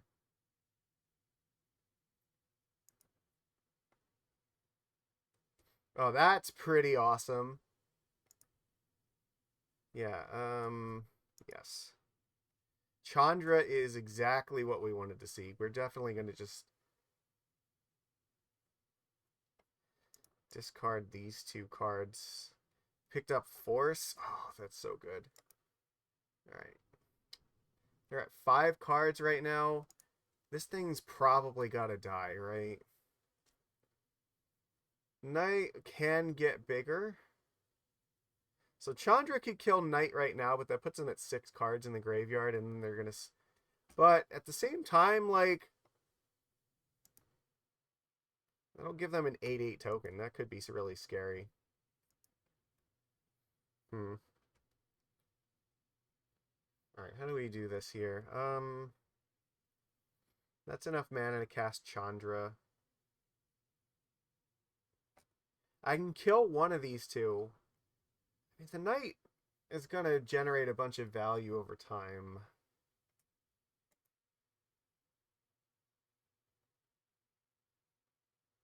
I mean, I don't really want to Echo just yet.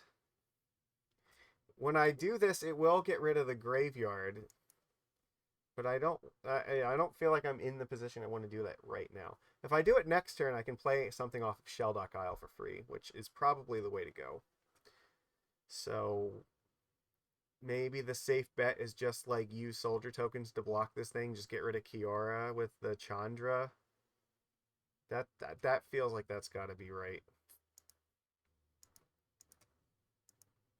Well, if I play the Shelldock Isle, I'm gonna lose the City of Traders, but I mean, that's probably just the cost of doing business.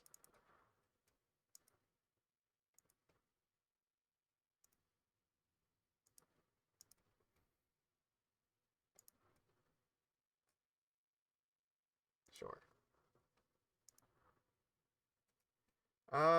Karn seems really good. So does the Shark, but I think that Karn is where we want to be at, so. And I can still play this island next turn.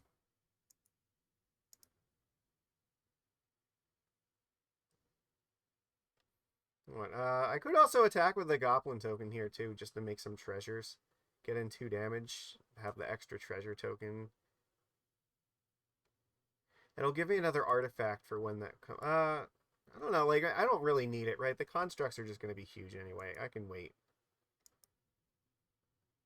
Because here, my plan is that I can just, like I said, Echo next turn and then just cast Karn. I think. So that's... I do have the mana to do both of those things. Because I also have Chandra. Like, yeah, like, I should be able to do anything. Okay.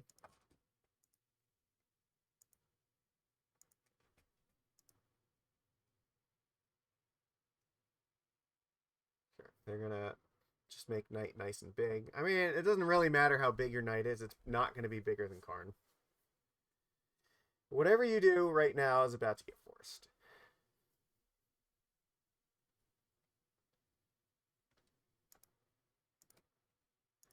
Yeah, we're not doing that.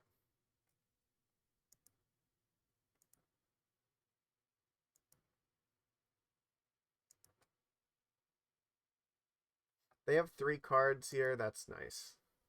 Oh, and I picked up the Shadow Spear. Life is fucking awesome. Alright, I guess I should play the Shadow Spear, right?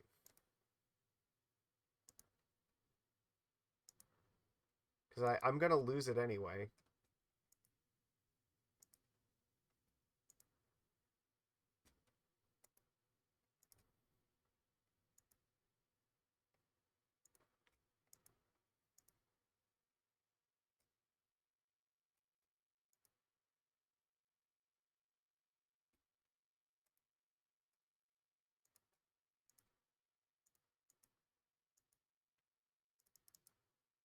I want to leave up the Talisman just in case I draw something where I care about having access to either red or blue mana with this. Yeah, let's see, like, that's fine here. Because that'll turn on Dragon's Rage Channeler. Yeah, they just give up. They were like, there's no fucking way. There we go. Echo too powerful, Karn too powerful, Shadow Spear too powerful.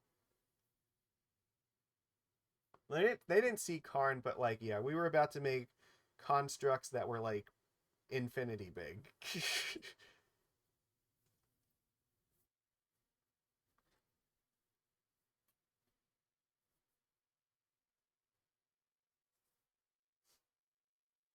Alright, this hand is fine, right? We're basically just doing the same thing. Sink on turn 1, Mountain, Iconoclast into Talisman. Sure. Or, hear me out. Oh my god. Alright, maybe we're supposed to play... Like, what do we got? We have 4 mana here, so... Am I supposed to just play, like, Fable on turn 1? Is that it? I don't know. I could do this in... I could do this in turn 2, right?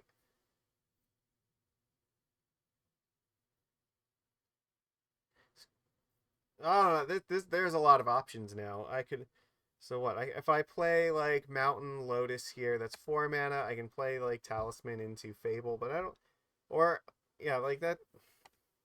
I'm not really sure that that's the right. How much value do I need to worry about getting here? I mean, just like Fable right now probably is really good. Oh fuck. I think I'm supposed to do it. I could hold it though. Like, yeah, maybe. I mean, maybe I just stick to the plan. Just we'll worry about this in turn 2. Because I can play Iconoclast and then Fable and get the extra token out of it that way. Well, yeah, I can get 2 extra tokens out of it that way if I wait. So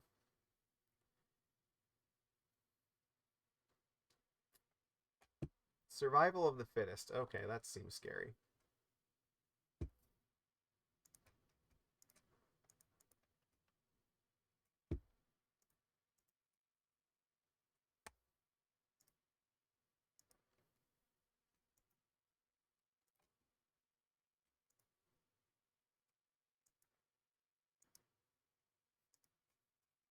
All right, there we go. We put a fair bit of power in play here. We've got Fable coming online, so Master of Death. Oh, they got this nice little combo where they basically get to just tutor a creature from their hand every turn. That's kind of cool.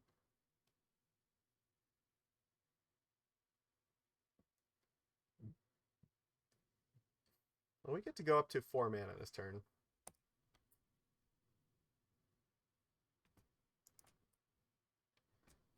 Yeah.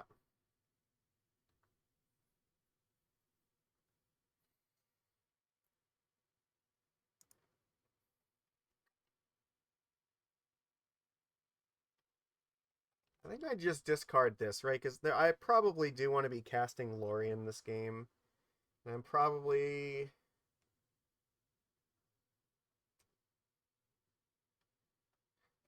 I think I do care about the cards, so I'll just discard 1 mountain. That seems fine.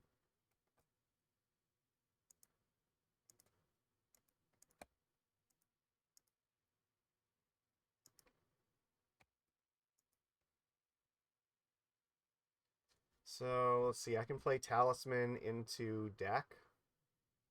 Again, seems fine.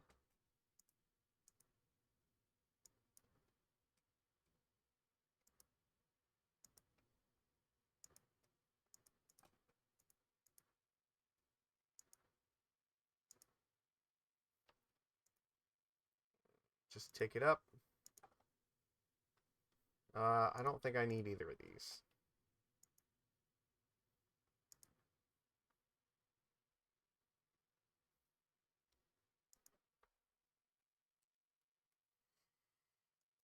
But I feel like we're in a really good spot here.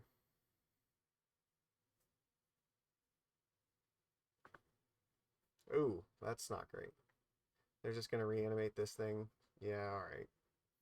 Well, the cool thing is, again, we can just play Karn and have a ridiculously big construct here.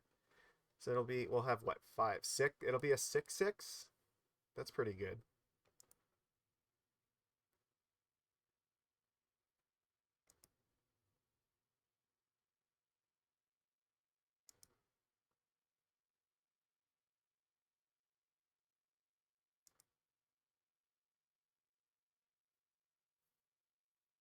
Like, these things are not getting through my infinite, like, soldier tokens, so...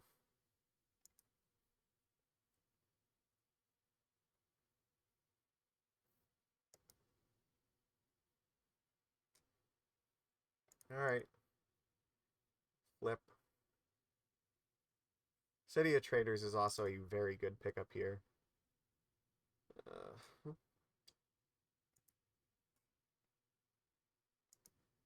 Actually, yeah, no, I think I want to do this now.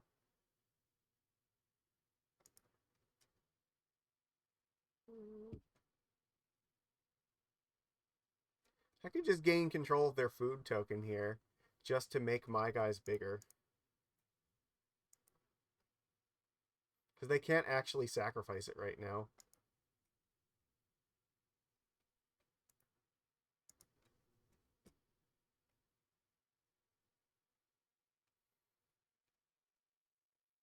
You're back. Well, you missed us doing. Yeah, we're in round 3. We did wheels and dup twice in game 2, which made our opponent concede here. So, yep.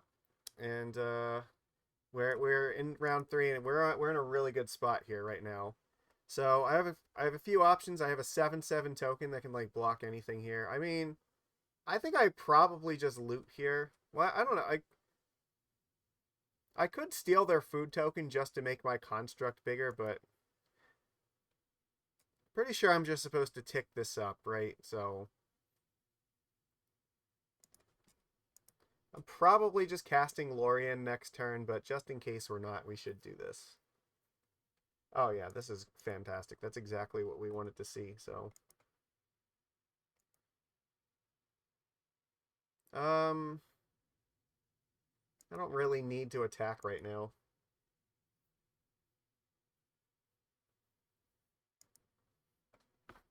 We're just hoping that whatever creature nonsense they do is not big enough to contend with us. What? So, let's hope and pray. I'm hoping this was like the best combo that their deck has going on here. They found Knight of the Reliquary, that's fine. Knight of the Reliquary is not that scary right now.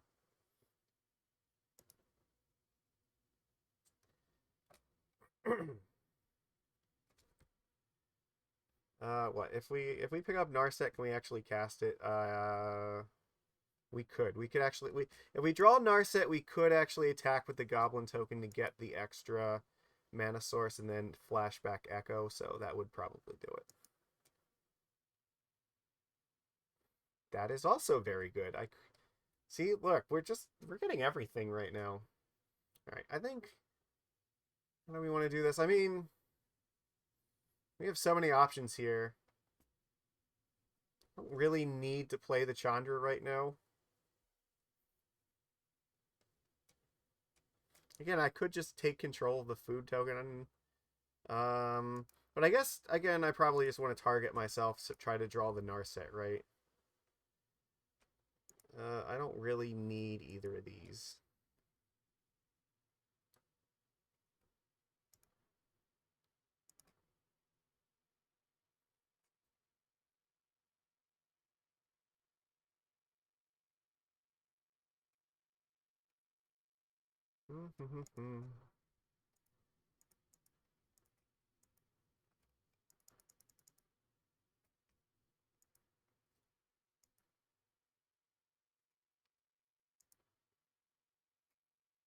Oh, whoops. Well, I lost city, but that's fine. Whatever. Big deal. I could still Echo here if I really wanted to, but I think we're at the point where I can just attack with this construct, and basically, no matter what happens, it's going to trade with their biggest thing, so.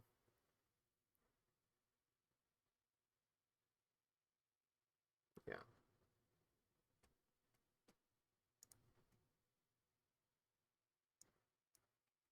Sure.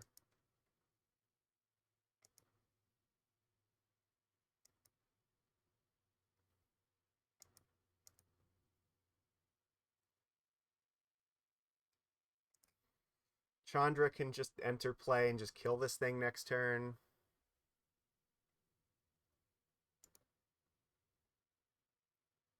I can also just make a copy of this construct token, like attack for a bajillion. So yeah, I think that they are sufficiently in a lot of danger.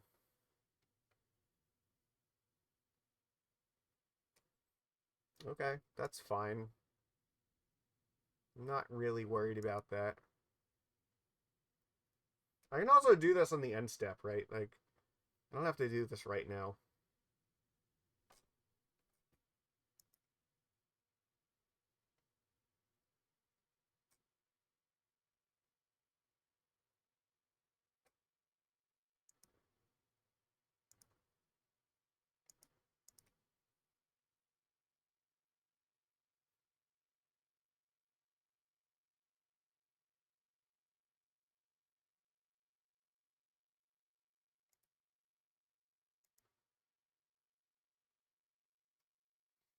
Oh, well, there's Narset, right? That'll probably just win the game here.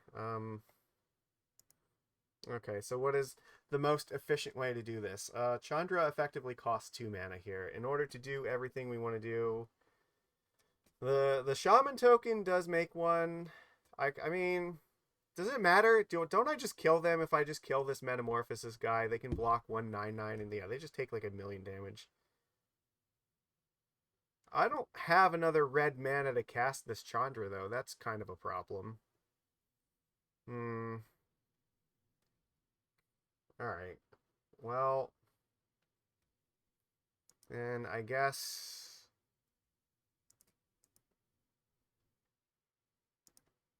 we're just doing this.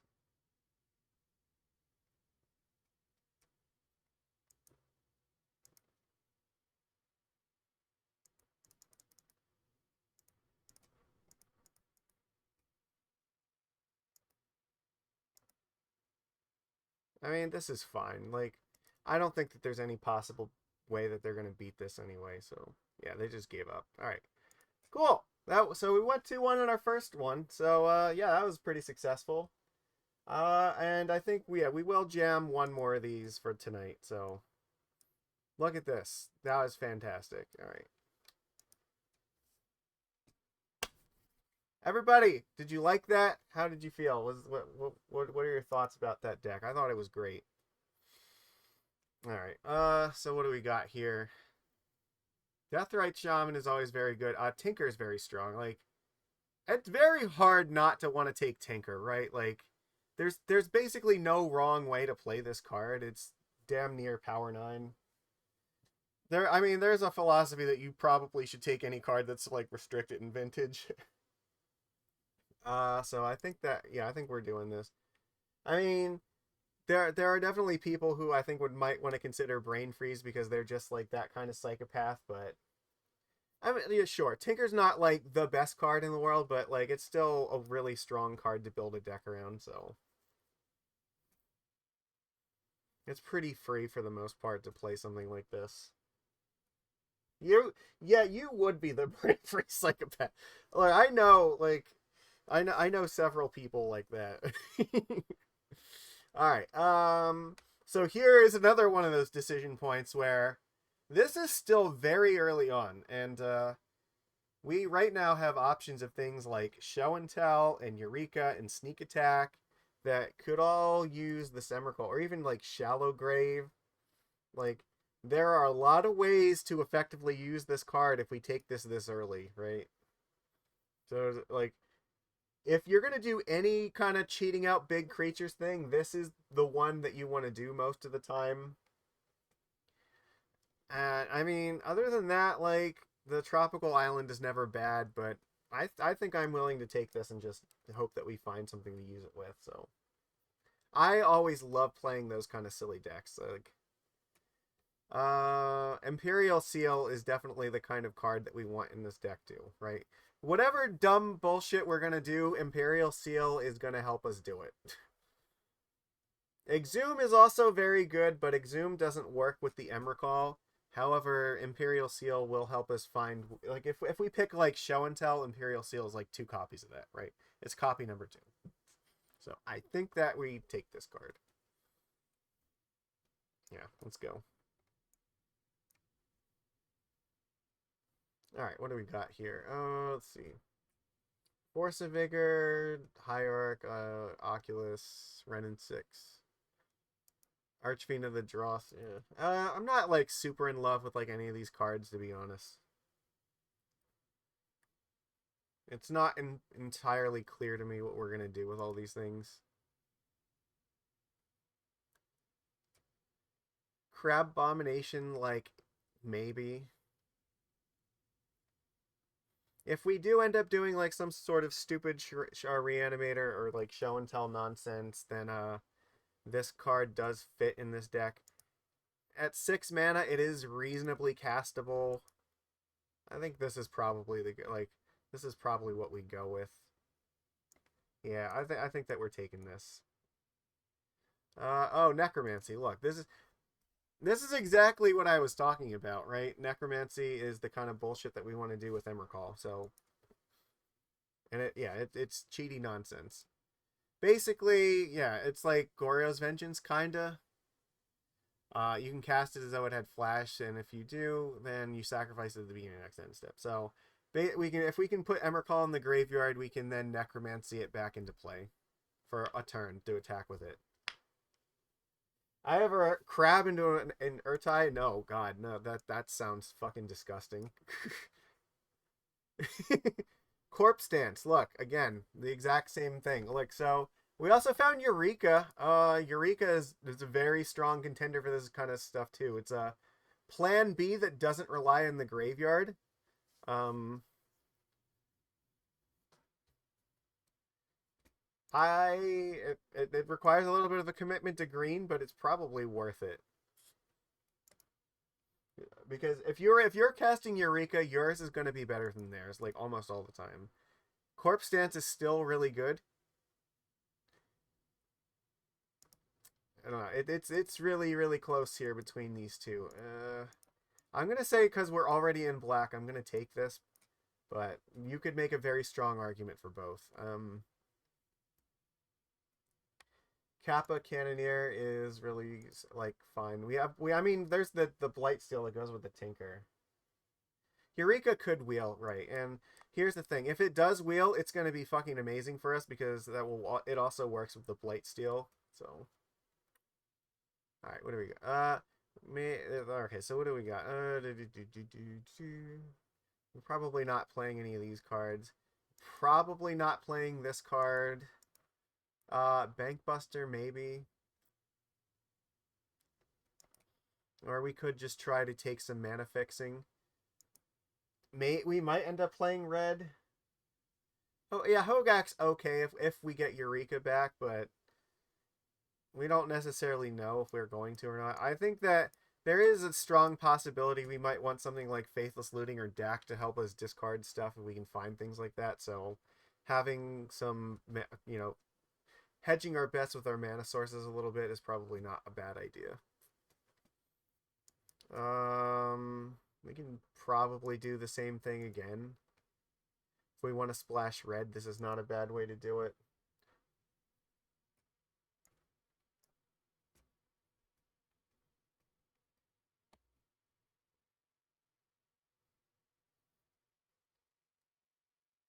Bone Shards is exactly the kind of card that we want because it lets us discard stuff for our reanimation spells.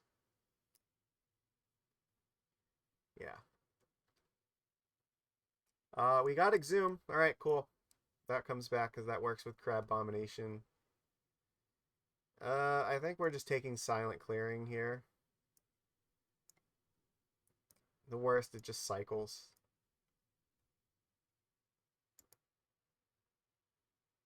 Not super in love with these, but I guess we're just taking this.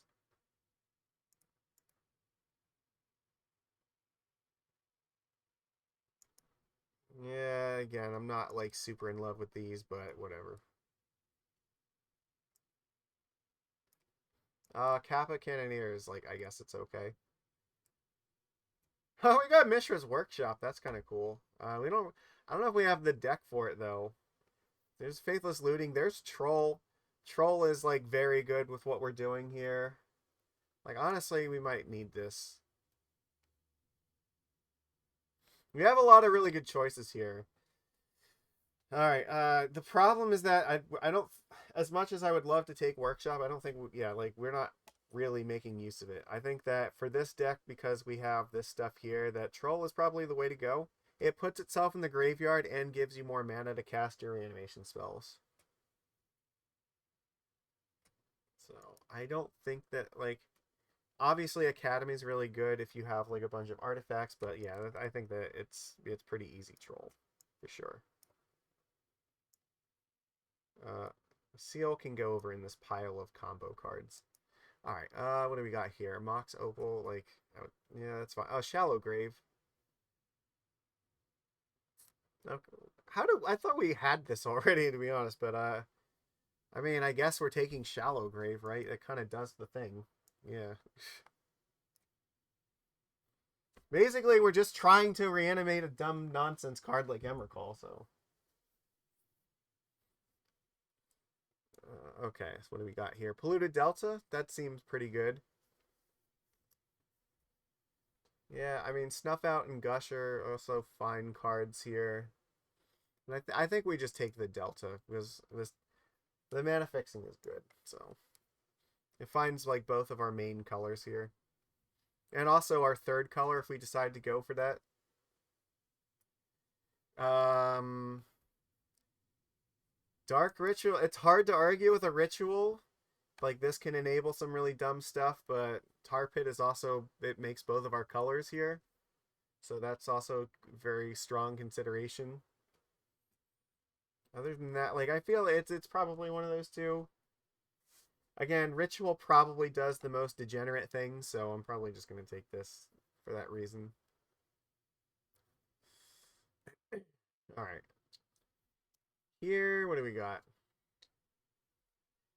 Oh yeah, no, for sure. Because if you end up with like turn one Entomb reanimate, like yeah, Ritual Entomb reanimate, like it's insane.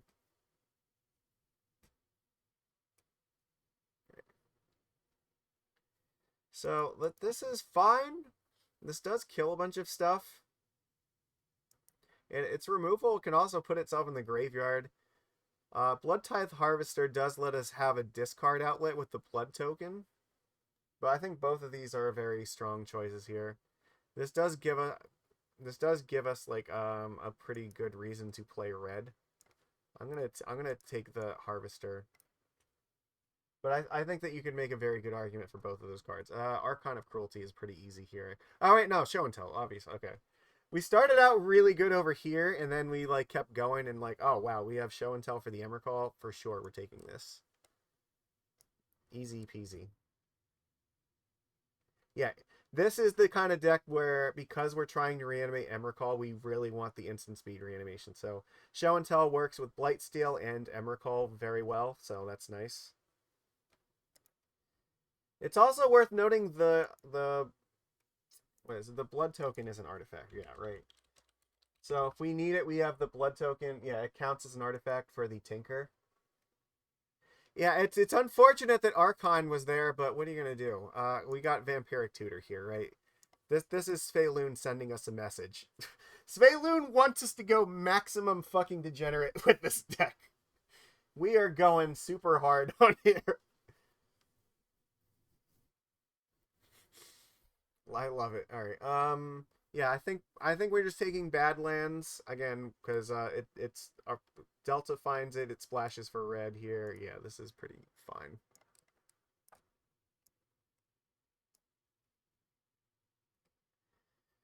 Yeah, Archon would definitely have been my second pick there, but we cannot pass the Show and Tell for sure.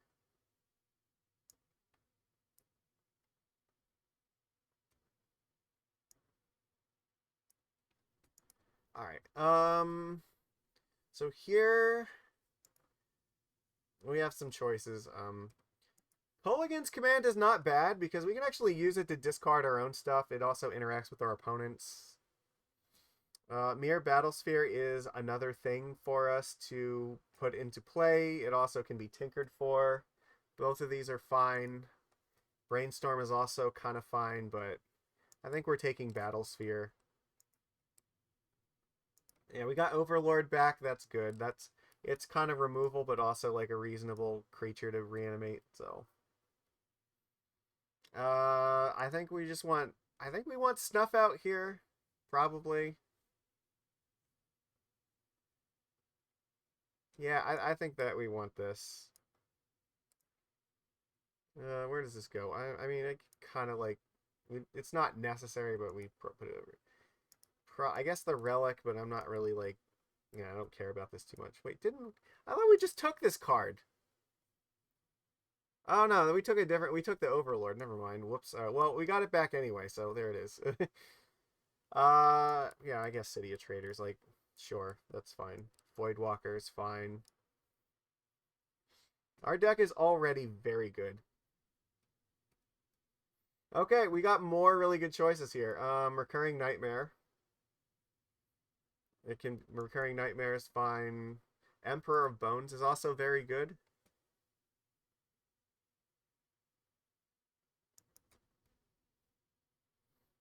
Oh yeah, Portal for Tinker is also yes strong.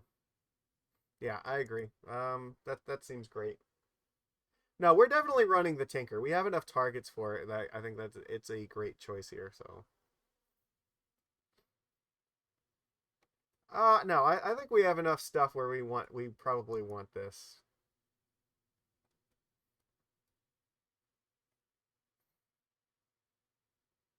Yeah, I think it's probably that. The only other thing, like I said, I would think about is maybe Emperor, but I think Portal's fine here. Because I what Portal is something we can also show and tell into play. Grave Titan's really strong. What the Grave Titan's also reasonably castable too.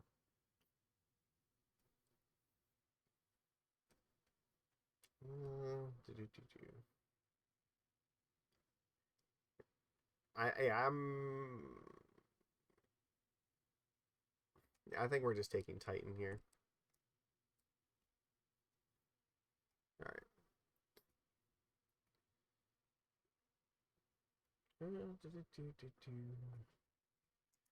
I think Watery Grave.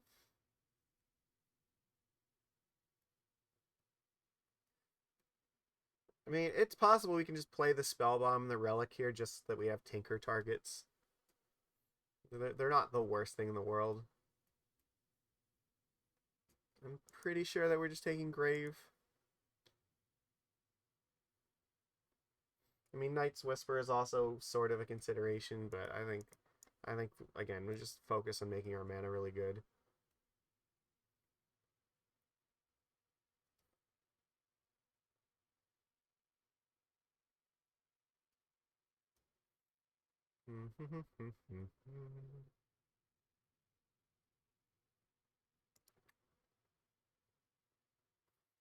Virtue's not terrible. Again, we can work off show, but I mean, the Planeswalkers are also fine.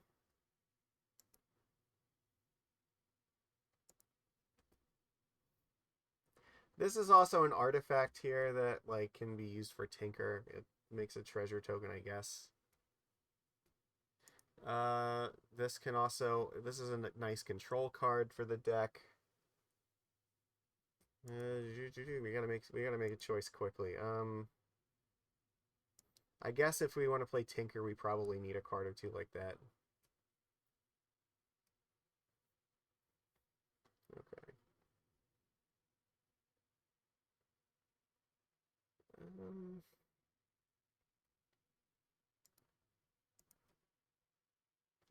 yeah, I think Piggy Bank's probably really good. All right. I don't think that this is a Shadow Spirit. I mean, this could be a Shadow Spirit, but yeah, this we're gonna have enough actual swamps that we probably can just play this.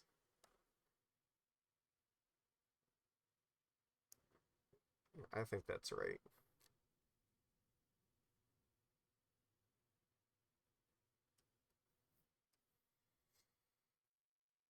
So, yeah, that's not really great. I mean, this is okay. Fear of missing out. Oh, fear of missing out is a discard draw a card thing. I think we want that. Yeah, that's fine. We need that. Through the breach is easy peasy lemon squeezy. It's our alternate way to win this. Through the breach, Emrakul is just like GG, right? We have like so many ways to win the game with this deck. It's ridiculous. We should be absolutely fucking destroying with this. Like, what more could you want? Every plan under the sun.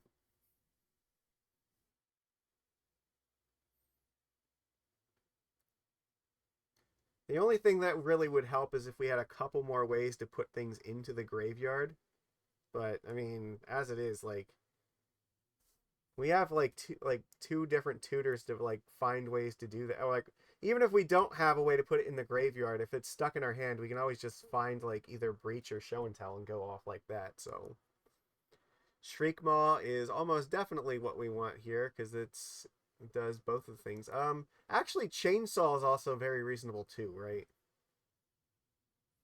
It's removal that's on an artifact that we can tinker away.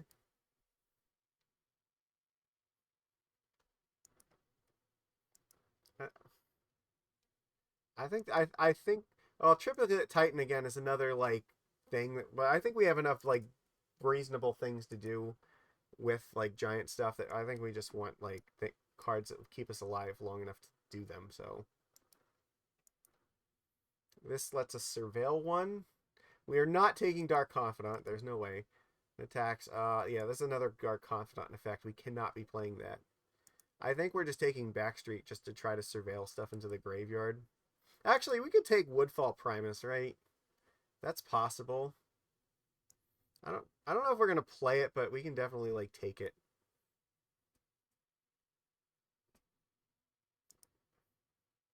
Yeah, it is. And again, here's a tie or tally. Yeah, so we get to cast a bunch of stuff when this enters play. Yeah, this is a really strong target of the thing to put into play. Okay, I think yeah, we're just taking that.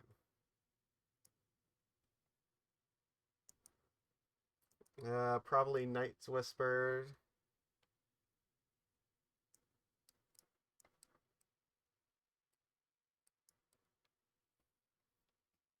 I think here probably just Fire and Ice. Sure, we'll take the Seething Song. I don't think we're gonna play it, but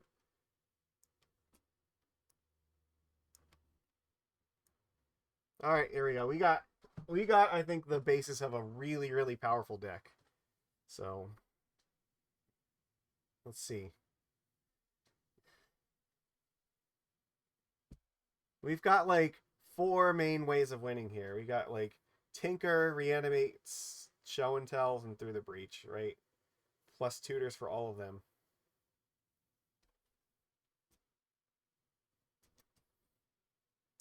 All right, well, start by getting rid of like the. Is that really like the only card? Oh yeah, the. Okay, well, we have 8 lands already, so that's a good start. So 43. So if we have 8 lands, what do we have to get rid of here? We're probably not playing Seething Song. Probably not Kappa Cannoneer. I don't think that's the card we want. These are fine, right? Like these are Tinker targets, but yeah.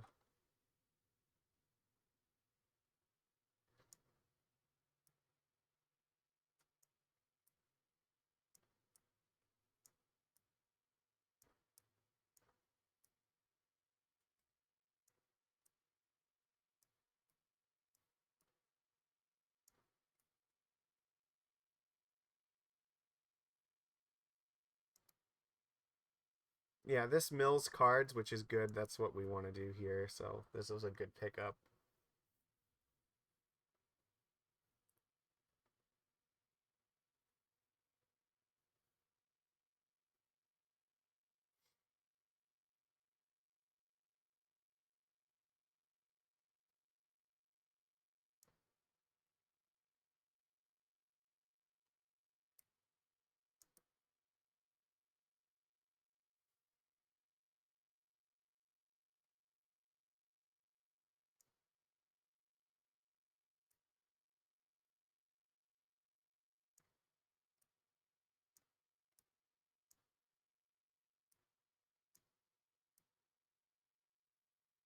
So artifacts. Maybe we don't need the Coalition Relic. We have 3 things here. I don't know. It's hard to say if we should have this or not. It gives us 4 things to use the Tinker on.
Alright, let's see. So 39 cards here, so we're at what, 9 lands? 9, so we probably need like 8 more, 7 more. 7 or 8, yeah, okay.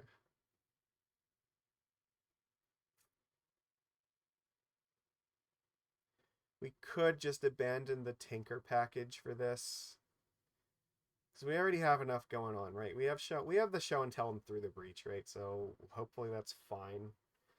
If we just cut the Tinker package, then that probably gives us enough stuff. So we don't really want Blightsteel with that, right? It means we don't need this card. We don't really need this card. Probably could keep the chainsaw. Like the piggy bank is okay, but not necessary for that. So where does that? So that gets us. That's minus 7 cards here. The chainsaw would still be fine because it's just like removal, so we don't really desperately need it.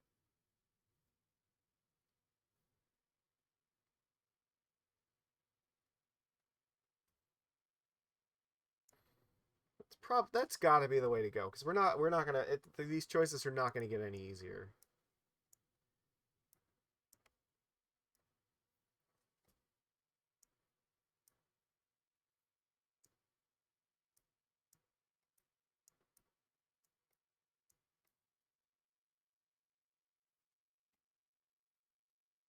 This puts us up to 16 lands, so that's probably okay.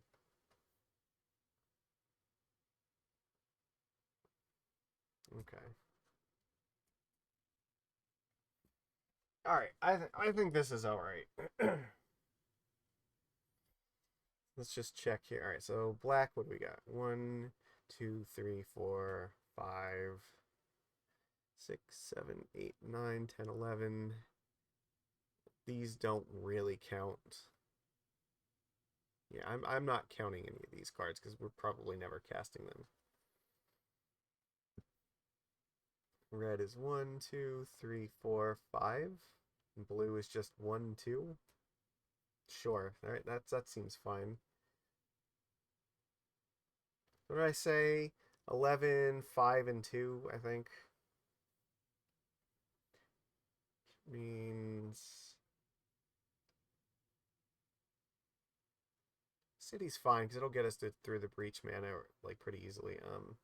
Or we could like turn to a show and tell with it. That seems good. Okay, Ralgrin is okay. So for blue sources we already have. That's fine. It just draws a card. So we got 1, 2, 3, 4. So I can put in 1 basic island, right? What about mountains here? We got 1, 2, 3, 4, 5, 6. And then swamps will be 1, 2, 3, 4, 5. Okay.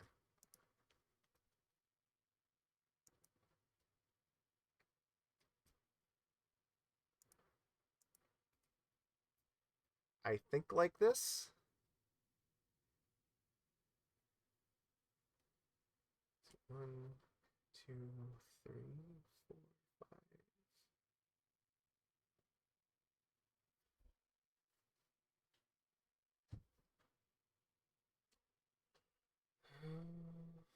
One, two, 3, 4, 5, 6, 7, 8, 9, 10, 11. Yeah, that seems fine.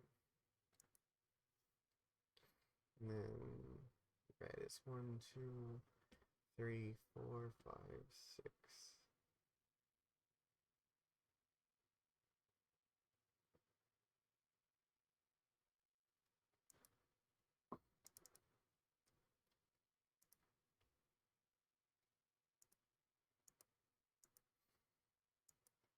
Just because some of our early spells do require red, I'm going to play 1 extra mountain. All right, cool. I think this is what we're doing here.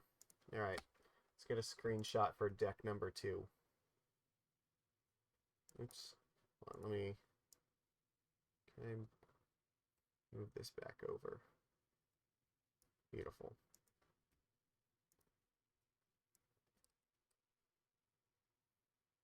I think this is a great deck. This looks like it is going to do all the degenerate things in the world.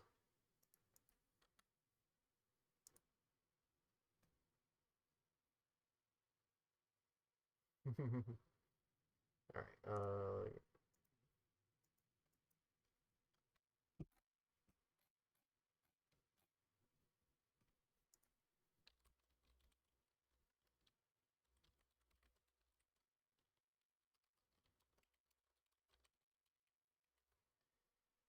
All right, here we go. We got us a deck. Let's go and give it a spin. Let's see how well this does. We are gonna do some degenerate nonsense for sure.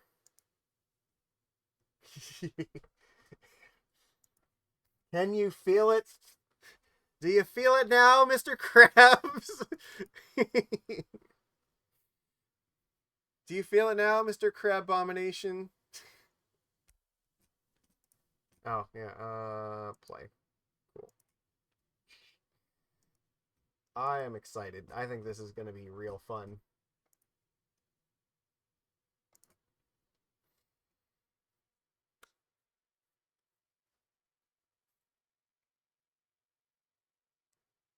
And also remember, this is a reanimator deck, so one trick that you can sometimes employ is the good old discard a like, yeah, if you keep 7 cards in the draw, you can always decide to just not play a land on turn 1, just discard a card.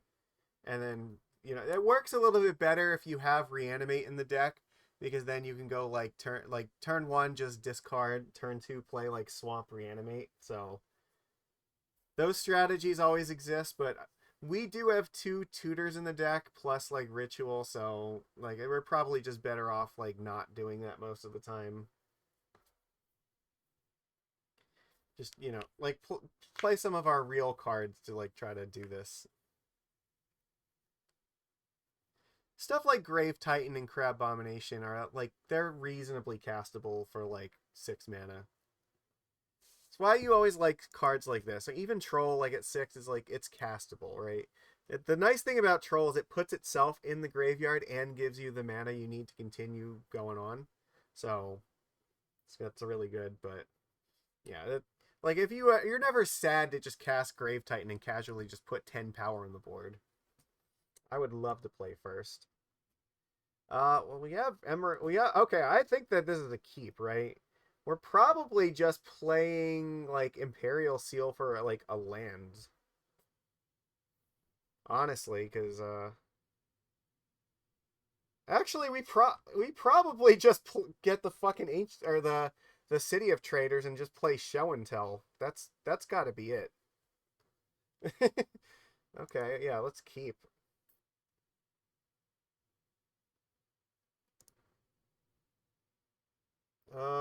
Yeah, we can get Watery Grave and that, like, yeah, at the end of their turn. Just put the City of Traders on top and then turn to Show and Tell.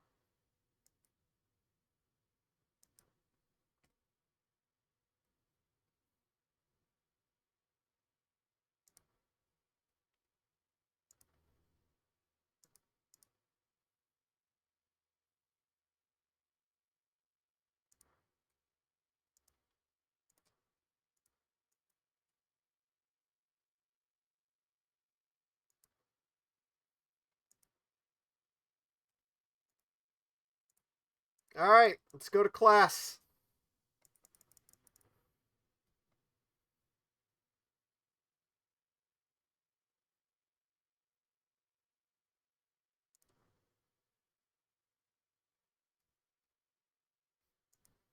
All right, good luck, opponent.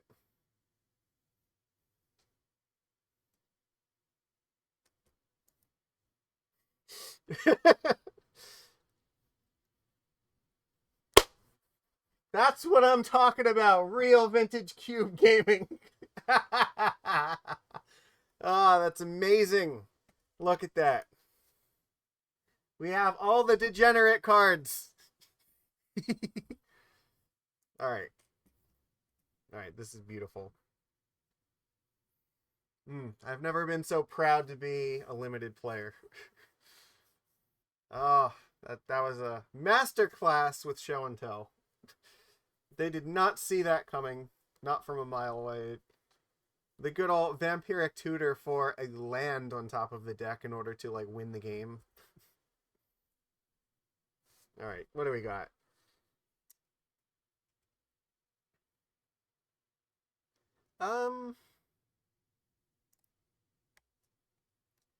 Alright, so we actually can use this to just discard it and kill off like their Llanowar elves. And then just play like Necromancy and bring it back, and then it'll just kill their stuff again. So I think that's probably fine.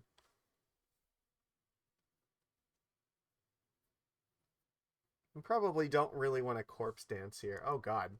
Well, we're probably getting vintage gaming to this time. They just like opened up with Lotus here.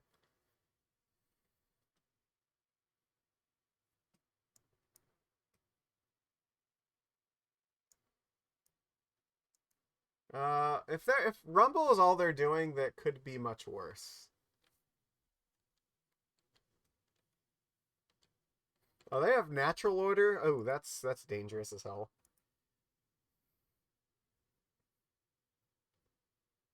Well, that went to the graveyard, fortunately, but their deck is also apparently a vintage gaming deck. Alright, fast bond. Ooh, okay. We're gonna play a bunch of lands now. Okay, well,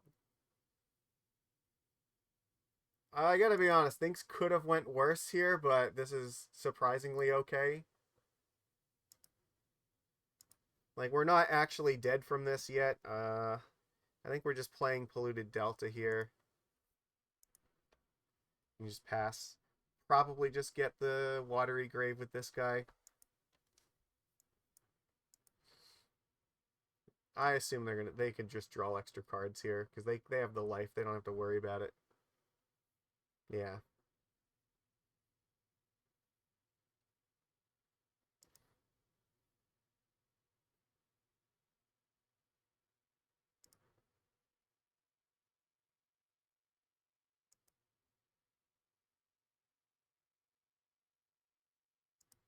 Alright, well that thing's definitely going to die to Harvester.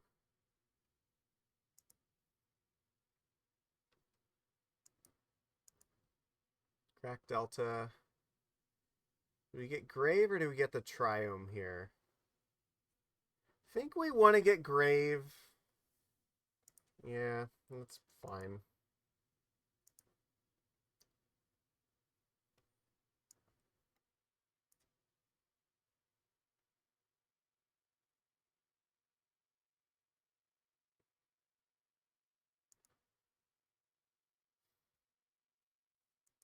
I could play Fear of Missing Out here.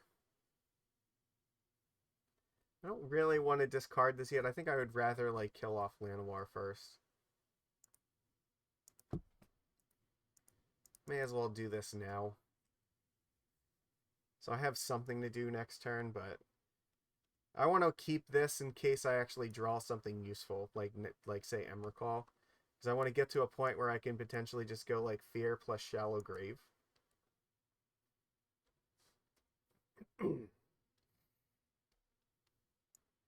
We're definitely going to just play Necromancy on this thing. It's not the strongest thing, but right now they're at 8 life here. And this thing has Menace, and it's going to be very difficult for them to block it. So, Forest Cycling, okay. Why are they Forest Cycling this? That doesn't make me feel good. Are they going to Shifting Woodlands and copy it? Oh, Mince and Boo. Oh, that's not great. Okay, well, that's very dangerous for us.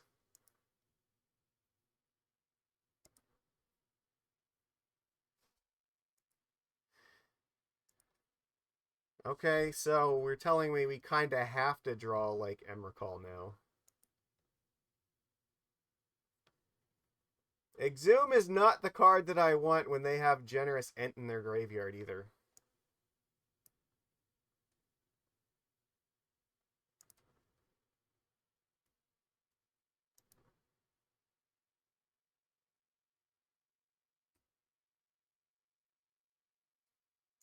This, unfortunately, is not very good versus Mincenboo here. Sadly, I think the best way to go here is probably waiting until their end step to do this.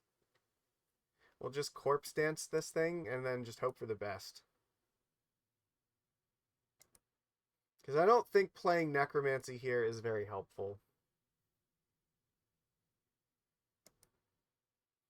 If I just play Necromancy right now, then they'll just sacrifice Boo and just kill off our creature, and that wouldn't help us very much.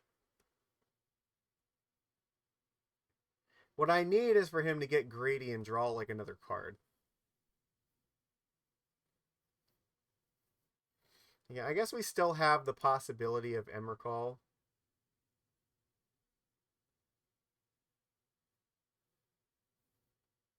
Well, they've used this thing now, so... Okay, I guess I'm just taking 9. So we're not dead yet, but it's close. Alright, end step, we have Corpse Dance. We'll kill off the spawn token. I guess what oh no, a tutor wouldn't be good enough because it puts it on top of the deck, right? Okay, sure, that we're fucked. They just had days, so does that help? Actually, this could help. This might do it. Okay, because I actually can I can cast this. Use Fear of Missing Out, and then I could still Necromancy this thing. That potentially does the job. If we could find Emrakul, then I can cast it and take another turn and just win. Okay. So,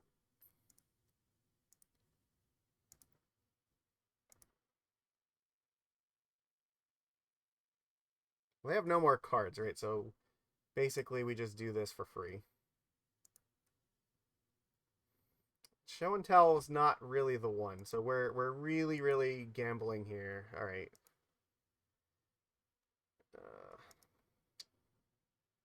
Is there any reason I would want to do one over the other? No, I don't think so.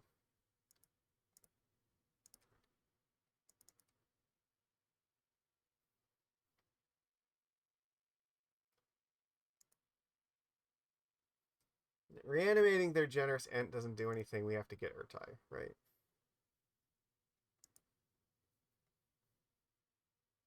Come on, big money, no whammies, no whammies. Grave Titan is sadly not going to do it, right? Because they have Mince and Boo. We can still cast the cards, but sadly, we needed something that could like give us another turn, and I think only casting Emrakul does that. Yeah, because they're just going to sacrifice it and deal 7 damage to us, so. Alright. Close, not quite. We played doing out. We had a chance, but yeah, they were a little bit like too quick on the draw for us there.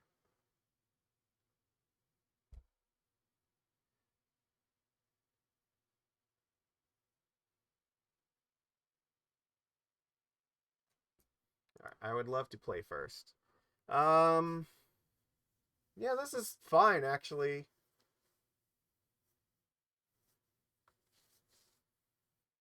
This kind of does what we wanted to do, right? When it enters or attacks, we mill 4 cards, and we can return a non-avatar creature or planeswalker, but we probably don't want to, really.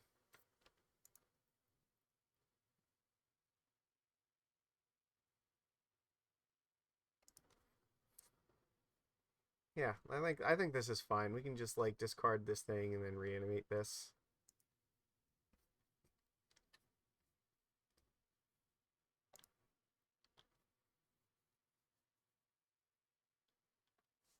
If they play Llanowar, then I'll probably just kill it. I mean, it's probably worth it, so.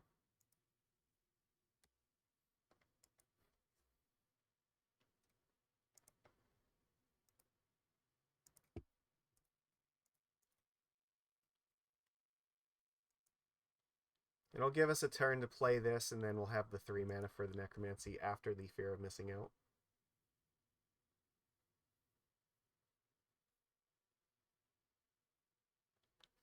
Alright, there's Fast Bond, so how many lands we got? Forest Cycling, okay. They have a fair number of lands here. How do they always have like all this stuff? Like, where was this? Ghost. Oh no! No! Oh my god. That's so brutal. I can't actually beat that. So what I need here is the Imperial Seal, right? Because I have to get the show and tell now. Okay.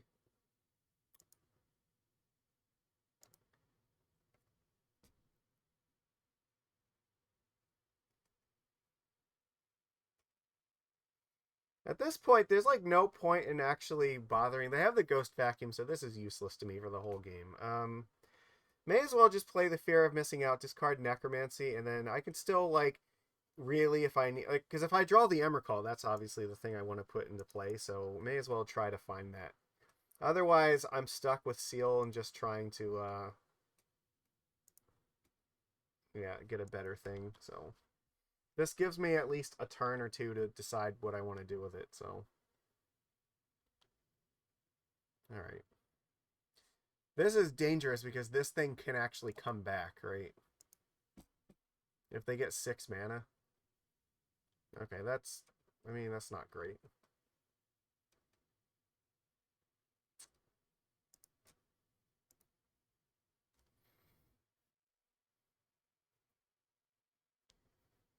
That's never gonna happen. I mean, I could also just Dark Ritual and cast this fucking thing. That's an option.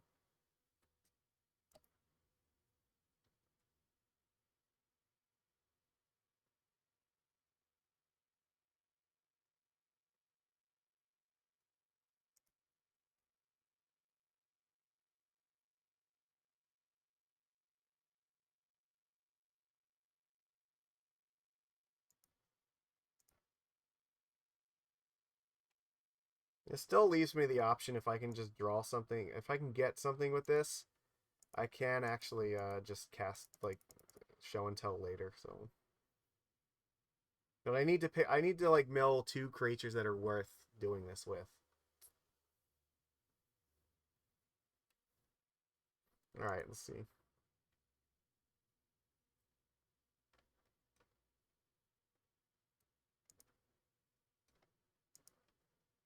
Well, it doesn't target, right? So they can't do anything about that.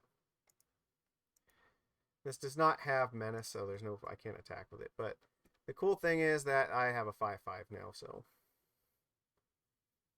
Yeah, they can, sure, you can exile Necromancy here, right? I have land, actually, Artifact, land, instant, so they actually did have to take that because I did have Delirium. But I guess there wasn't, yeah, it wasn't going to help me there, so. Alright.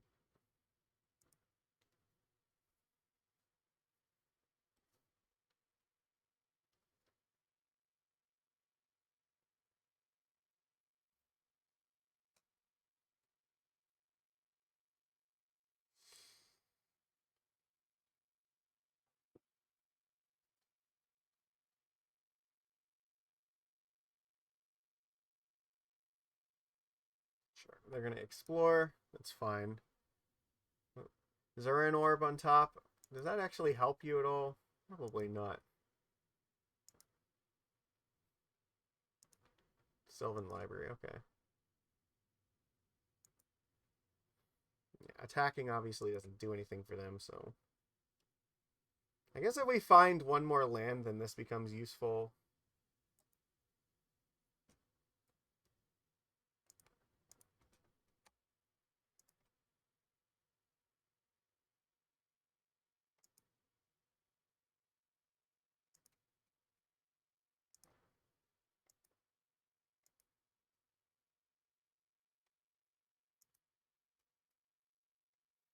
Okay, now we're actually starting to get somewhere.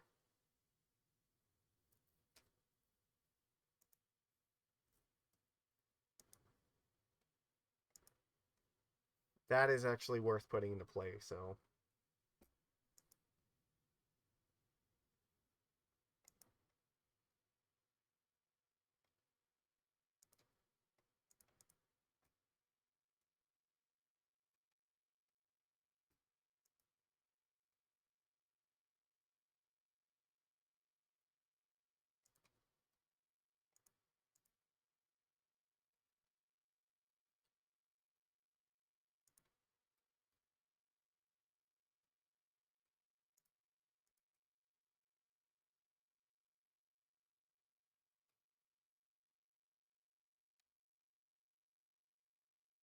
Oh, well, I put the show and tell in the graveyard. That fucking sucks. So I guess my choice is I have to get through the breach, right? That's my only real hope here.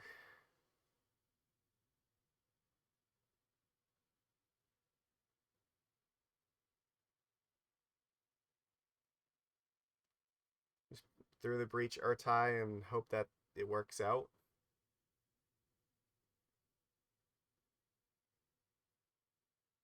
I think that's what we're doing.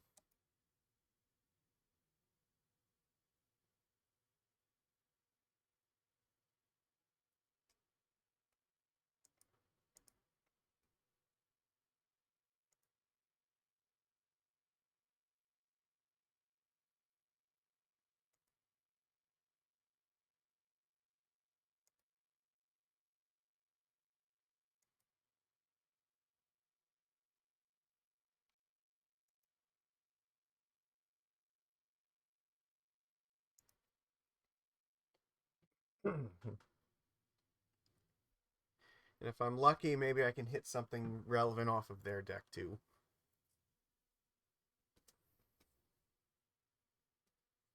Okay.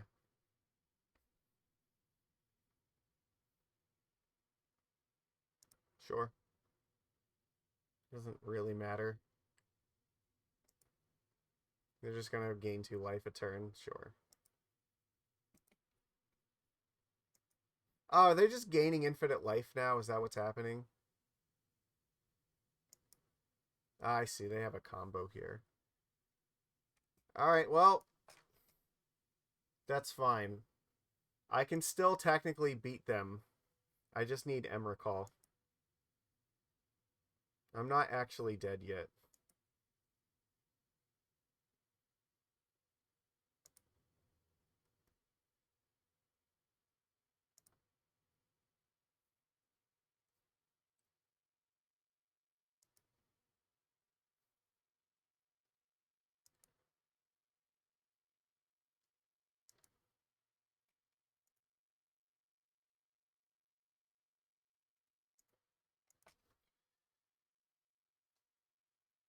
Them having infinite life is fine because I can still win this game, I think. Can I actually? I have less cards than them. What happens if No, because if I end up milling Emrakul, it'll shuffle all my stuff in. So attacking with this actually still helps me. I can still win this game. It is still possible.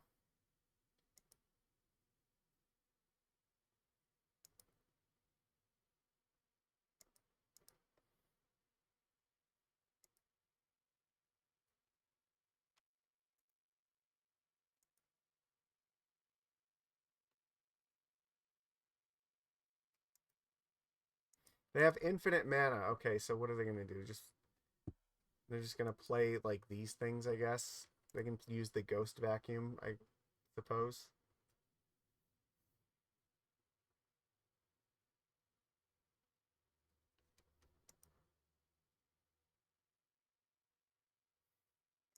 It's kind of dangerous for them to do that, though.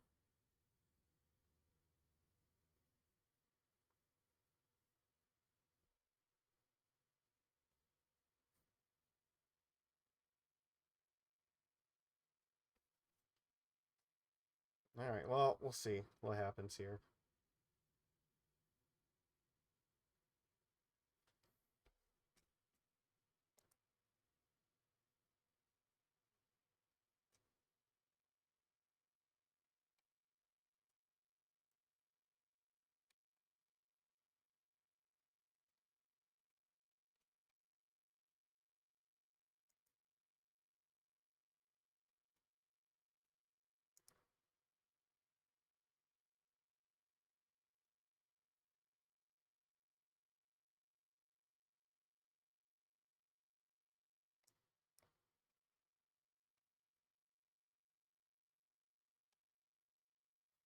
Unfortunately, this means I have to get the Through the Breach now, because that's the only way I can win this game.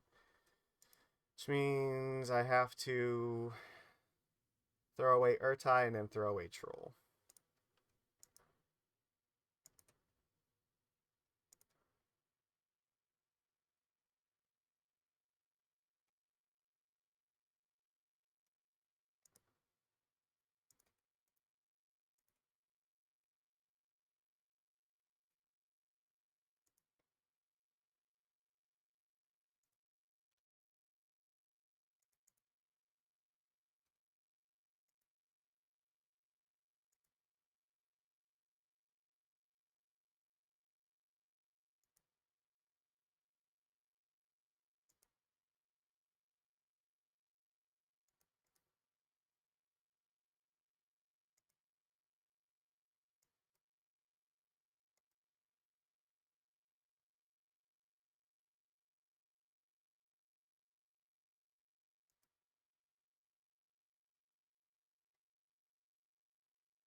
So, alright, I think we need Spaghetti Monster off the top. I think that's the only thing that does this now.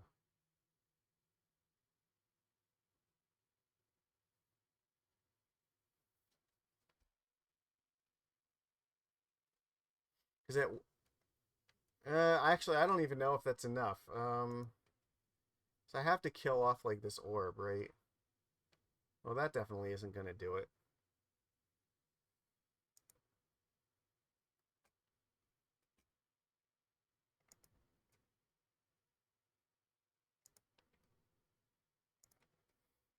Alright.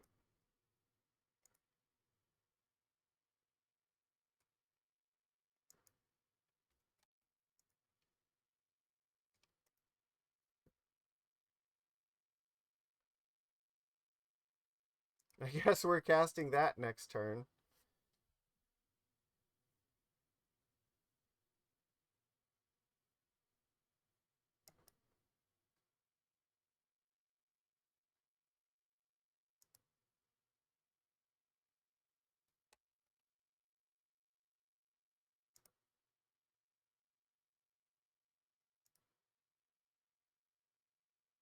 Yeah, you may as well just draw all the cards. You have infinite life, so you can draw as many cards as you want.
Let's see, do I survive this here?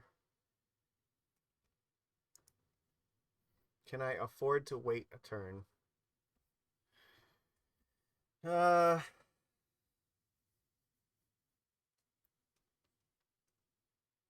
so what?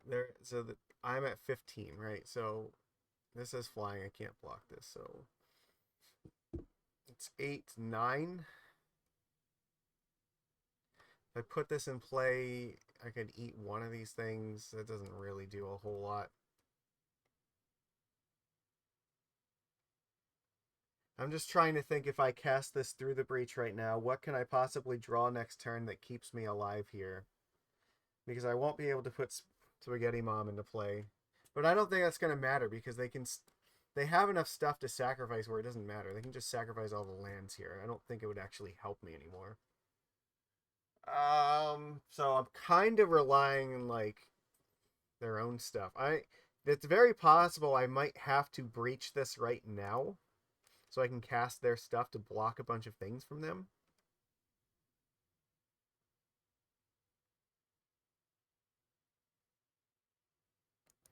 Their graveyard is not terribly good at the moment either. I think that I may have to do this. Like, I don't think I have a better plan to victory at this point.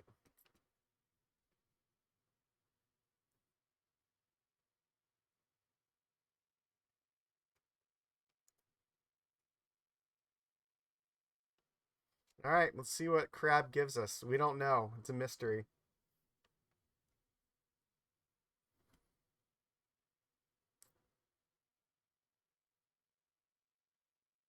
Like, the best thing in the graveyard we could hit is Generous, and like they probably have a land in hand. No, they probably don't have a. I don't know. The card in their hand is probably not that good, so they didn't cast it yet. But we get a card off the top of their deck, which maybe whatever was on the top of their deck might help. Because I don't think anything in our deck is going to help. We're past that point here. Okay.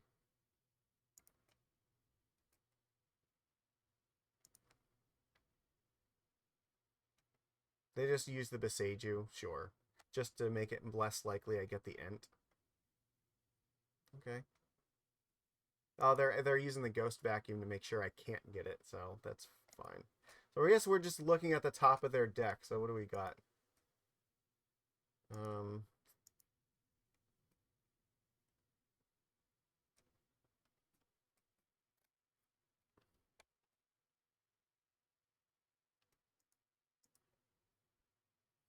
I guess we don't have any cards we can actually cast, so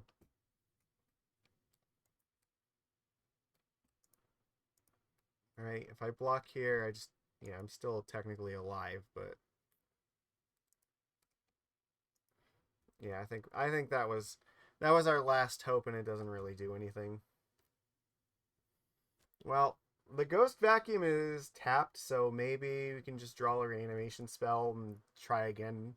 No, this gets exiled. Never mind. So yeah, that's not gonna work either. Yeah, I've got nothing. No, I think we're just sunk.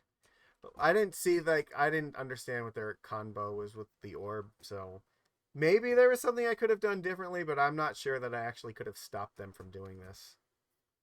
I think once they got these three pieces online, it was just over.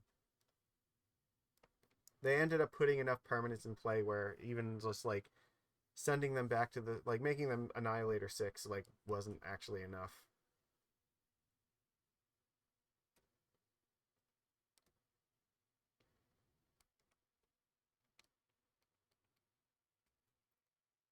All right, goodbye, crab. Oh, we just sacrifice it. Okay, so we could theoretically reanimate it and try again. Okay.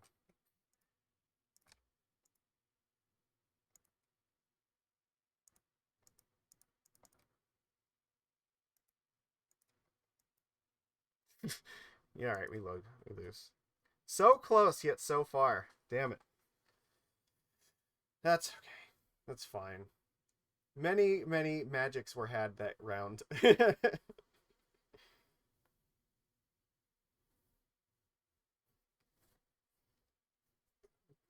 Those games were crazy. That's why we play this, right? This is like it makes you think of like the most insane turns. Like what could possibly happen? Ugh. That Mince and Boo was just brutal though. That really sealed the deal, I think. Made it very hard to come back from that. All right. This sadly is not a keep because we only like if we had a swamp, this is maybe a keep, but not like this. Uh, this is close actually. I think we do keep this and probably just get rid of Breach.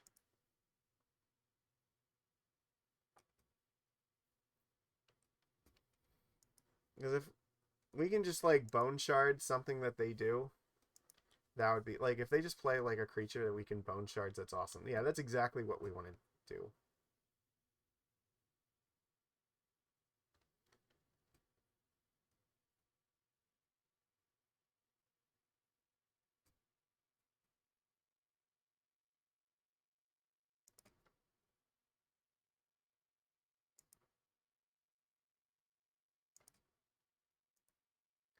Question is, do we want to go for the Primus or for the Crabomination? I think we go for the Crab.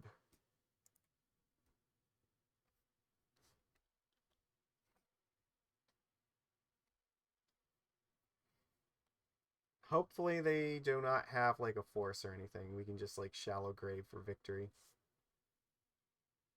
Because the earlier we cast this crab, the more powerful it becomes. Because they still have like cards in their hand that they couldn't like get rid of yet. So we're hoping that the crab does what it's supposed to do.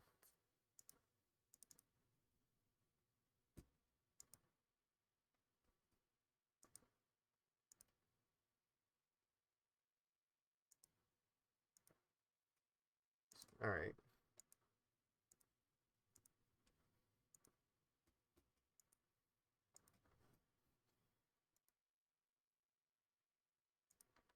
I think that just getting Tamiyo is fine. It'll draw us some more cards. Oh, that's not good.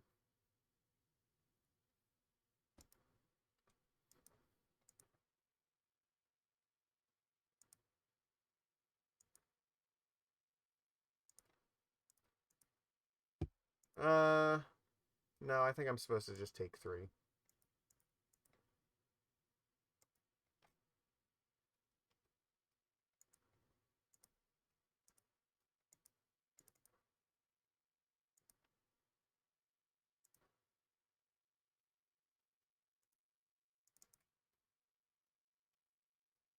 That seems good, but we're not going to be able to do that until next turn, so... That's going to get out of range, though. That sucks. This, yeah, like, this is getting at, like, this... We were, like, a turn off of being able to do anything here. Alright.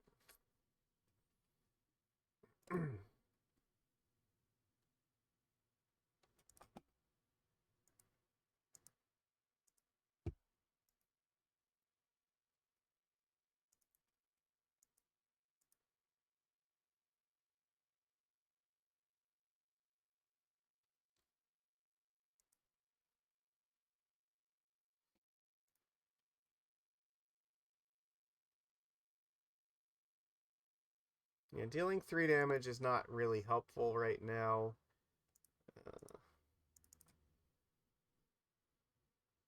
Imperial Seal is a pretty good card to cast at the moment.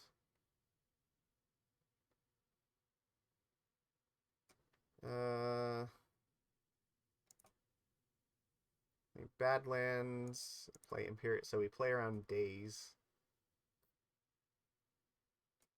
Oh my god, are you fucking kidding?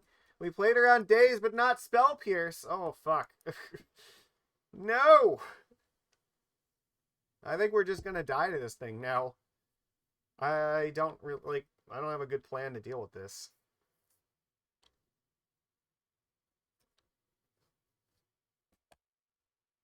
They're just exiling a bunch of things. Alright, well, this is the first thing they can actually cast. Yeah, I'm in a lot of danger here.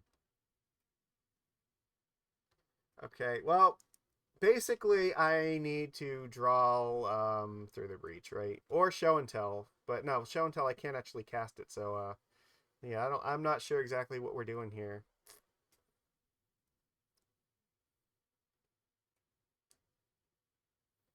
This thing is going to attack me for 6.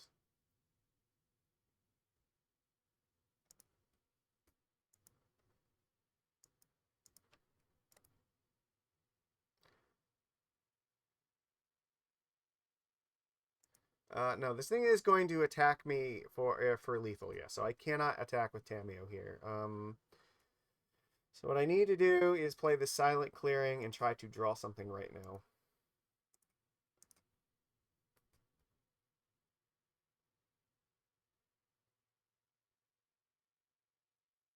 That is not really going to do the job. All right.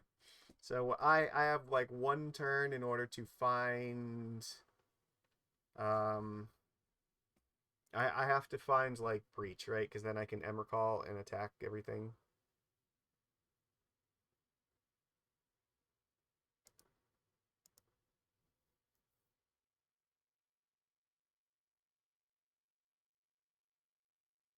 Okay, well that'll do it. I can't beat that.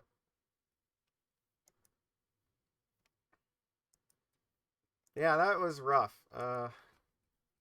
They got out a little bit ahead of us. Our crab abomination didn't find like anything terribly good. And yeah, our hand just was not very strong at all. Okay. So what am I doing here? I mean, this is okay. Like I can seal just get the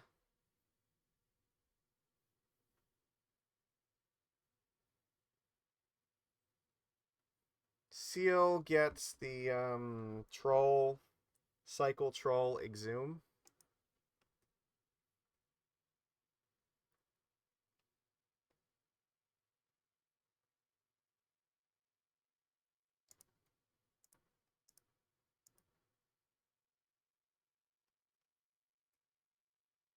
That's like the best I have, so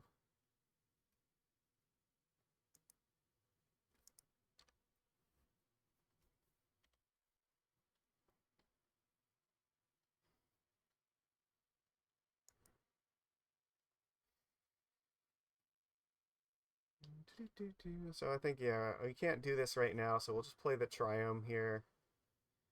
Then we'll swamp cycle this. We'll play probably City next turn to play around Spell Pierce. Actually, that's I don't know. Well, it depends if they like tap out.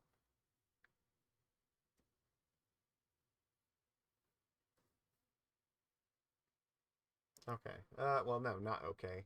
They could still have Spell Pierce.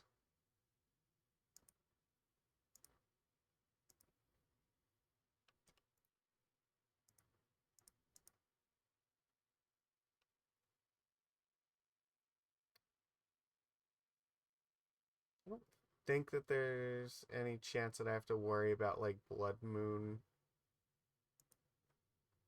but just in case.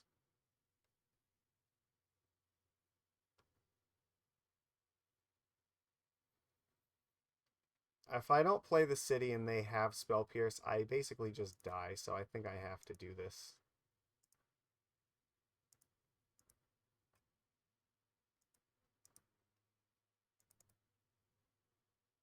Alright, they do not have it.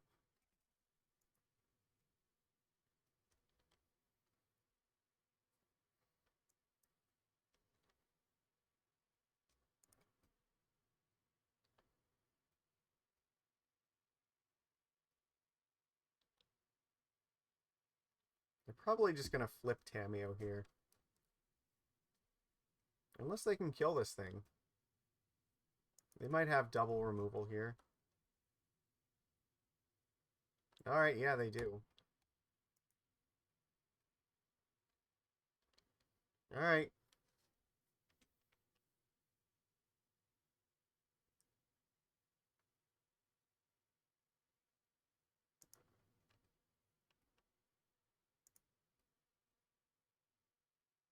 Well, they didn't have Spell Pierce before. I feel like they probably don't have it now. So what I'm going to do is this.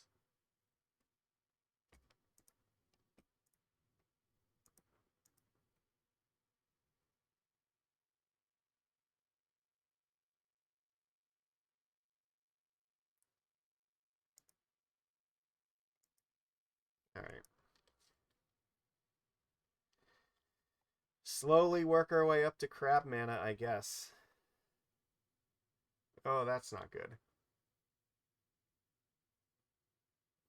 That was a really good card. Ooh.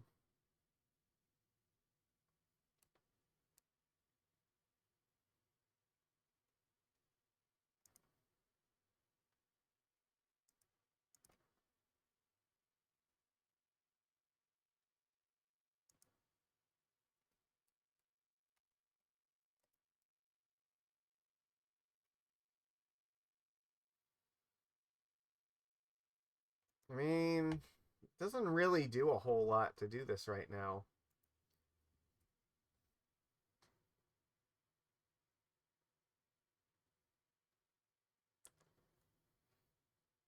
I can attack them for 6, but it doesn't act like I don't get anywhere by doing this.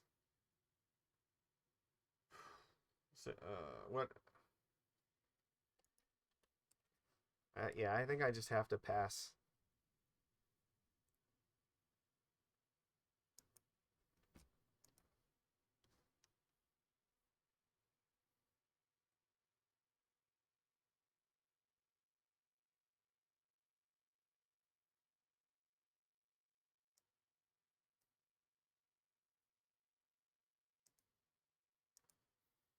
Yeah, I don't think I'm beating that.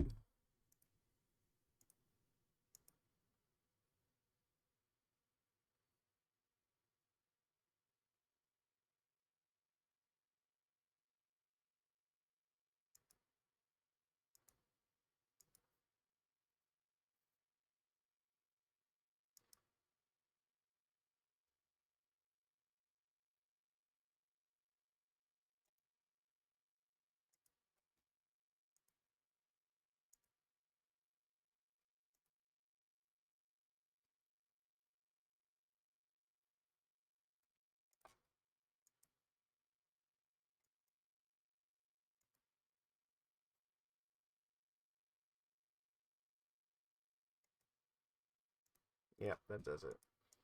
Nope, I couldn't do it. That was brutal.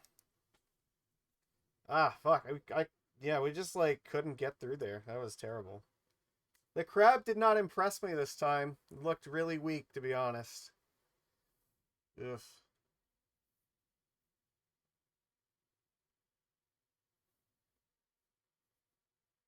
That spell pierce was just like soul crushing, though.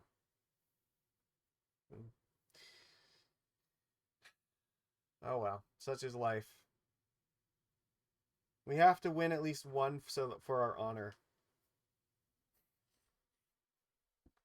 So here's the thing: like when you're playing like the reanimator type decks in cube, like they have a much higher variance than I think a lot of the other decks do, because like they either tend to win really big or they tend to lose really hard. So if your opponent has an answer, there are surprisingly a lot of answers to it in the cube, but if they have one, then it's just very difficult.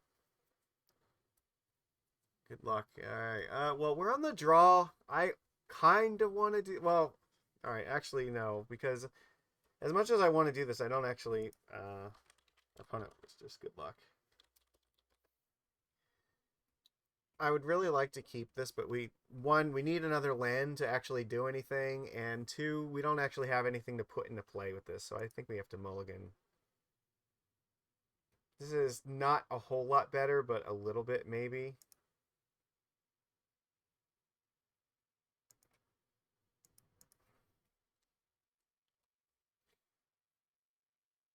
Yep.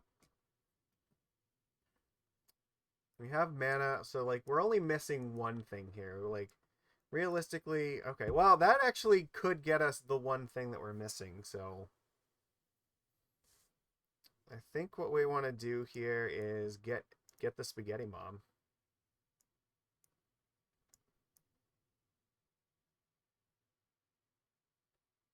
Do we do it now? They don't have counter magic up right now, so probably is not a bad idea.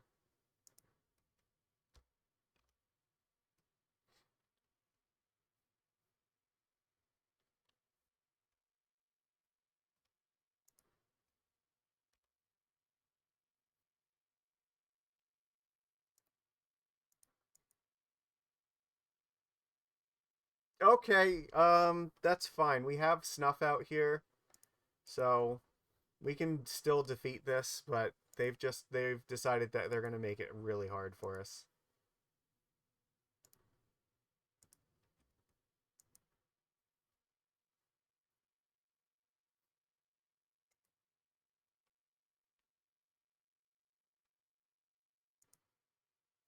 I'm gonna take the 2 damage because I don't want them to know that I have removal for this.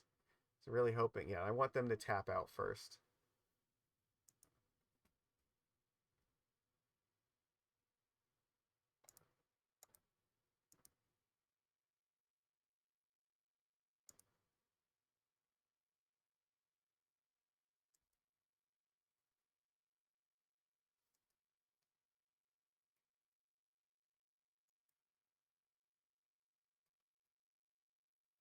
So we play Badlands here and hope that they don't do anything so we can just City of Traders into Breach next turn.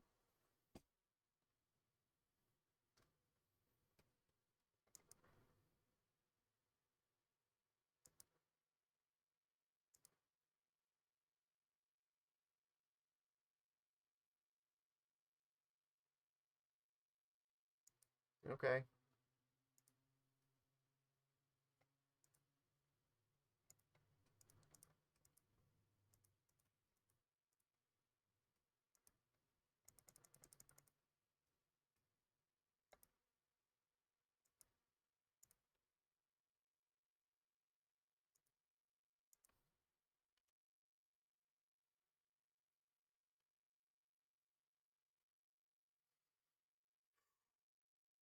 That snuff out came in clutch.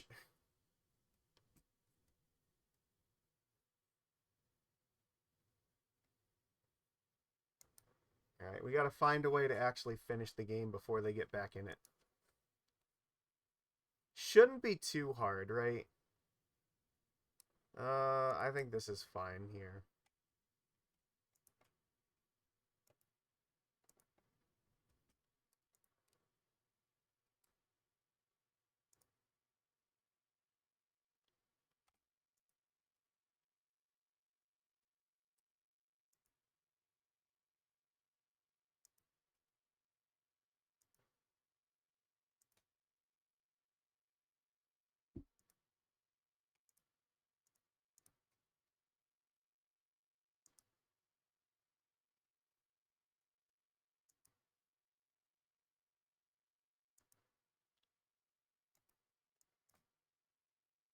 Oops, I should have just impending this thing.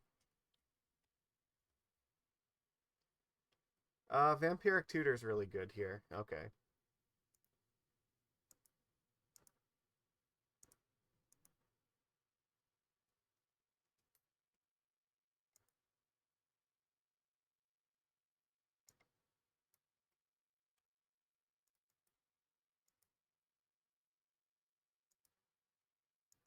We'll probably just get show and tell.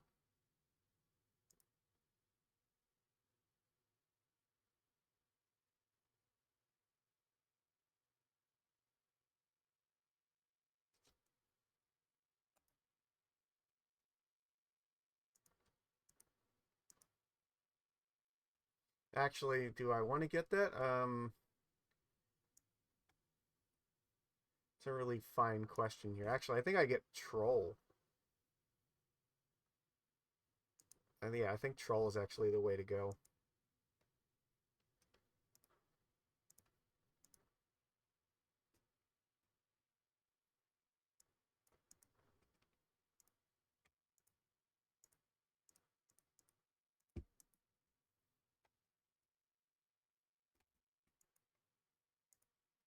Yeah, here we go. This just wins right now. Okay, we got there.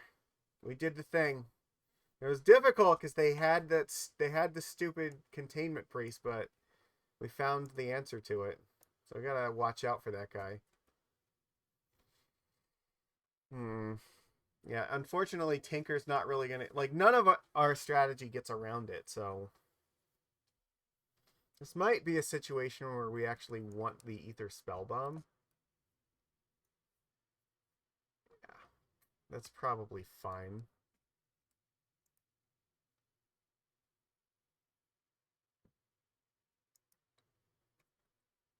Is there anything we can take out reasonably for it? Like, we have a bunch of ways to kill it if we see it, so that's good.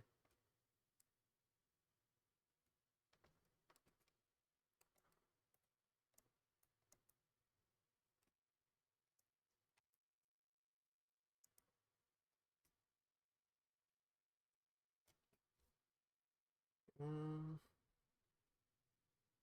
maybe just take out Knight's Whisper.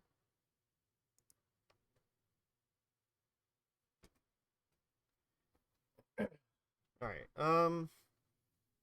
Where are we at here? We don't. We have Shallow Grave. We have a blood token. We can theoretically go Harvester into turn 3. Blood token. Discard this Shallow Grave. Cat like get some triggers off this. I think that's fine. As long as they don't have Containment Priest, this hand should be really good.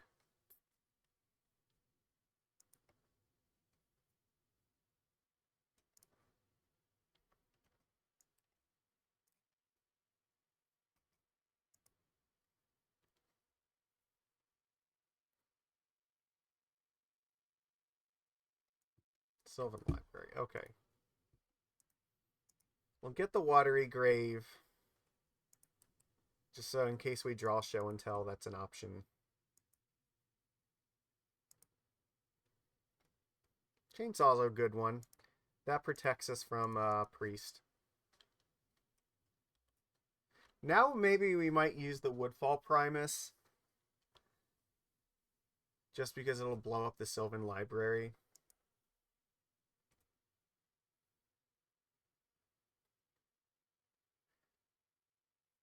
I don't know. Like both of these are still pretty good options. Atali versus Woodfall.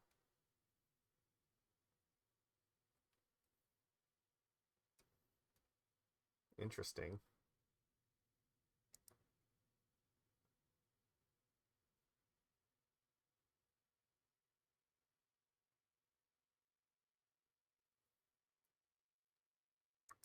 Well, that sucks. They're going to definitely take Shallow Grave. I guess I just chainsaw this. Do I even need to? I can just still cast it next turn, right? It's not that big a deal.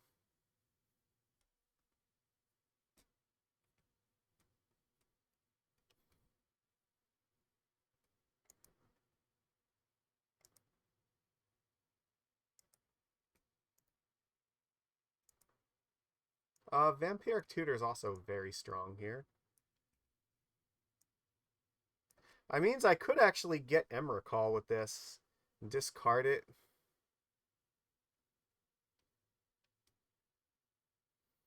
And pretend, like, try to set this up.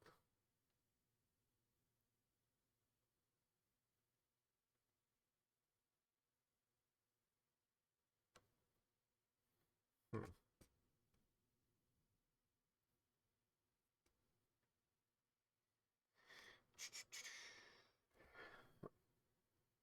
I have to think about this for a sec, because we have some options. It's just a matter of how much do we want to play around Priest.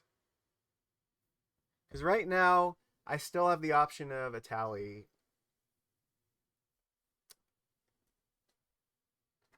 Pay one stat. Like, I can still do this and tutor here. I can actually just kill this thing, right? Okay.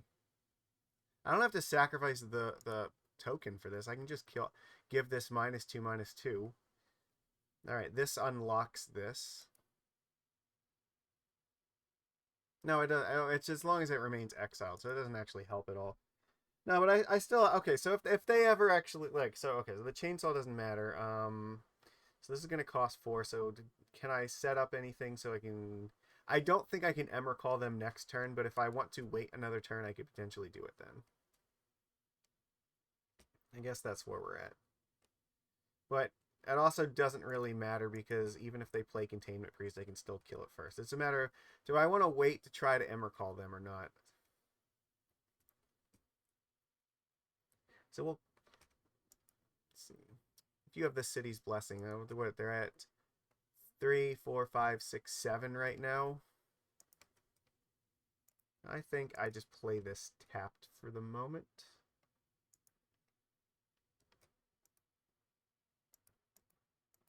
Not really worried about my life total here.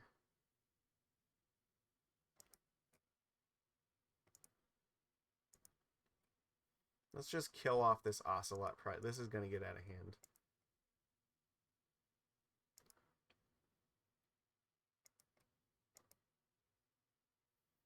However, I don't think attacking them here really makes it... I don't think that's a good idea.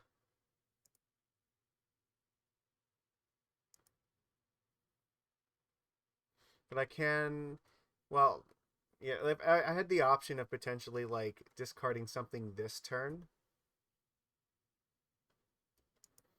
But if I wait one more turn, I can like, get Emrakul. I can Vampiric Tutor on my upkeep, And then Blood Token, sacrifice the Emrakul, and then do this in the following turn.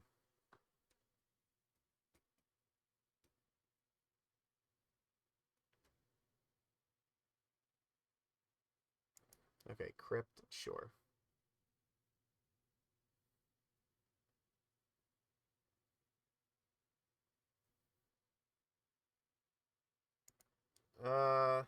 I mean, that's not great, but I mean, it's fine.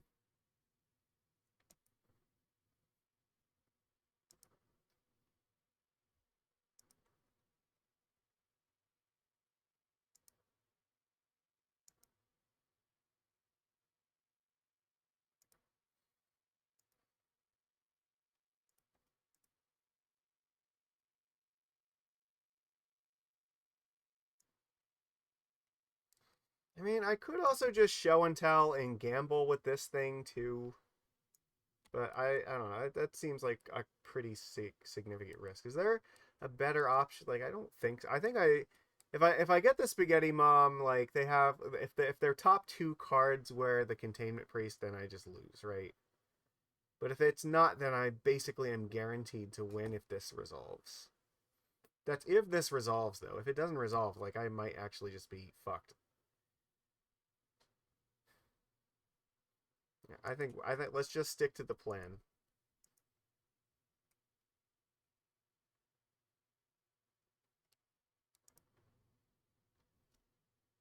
Oh, you know what? I may not be able. I just realized I may not be able to do that anyway because I need another mana to do this. Hmm. Okay. Yeah. Yeah. Now I'd have to actually wait to see if I draw another land. Fuck. I that was a miscalculation. All right. Well, I guess we're just getting it. We're just gonna discard a tally. Well, if we were gonna do this, then we should have done this already. So that was a mistake. And it took away our best possible hit for this thing. So I guess I could draw like Breach or through or Show and Tell. So maybe that gives me a little bit more things with this. No, that's not good.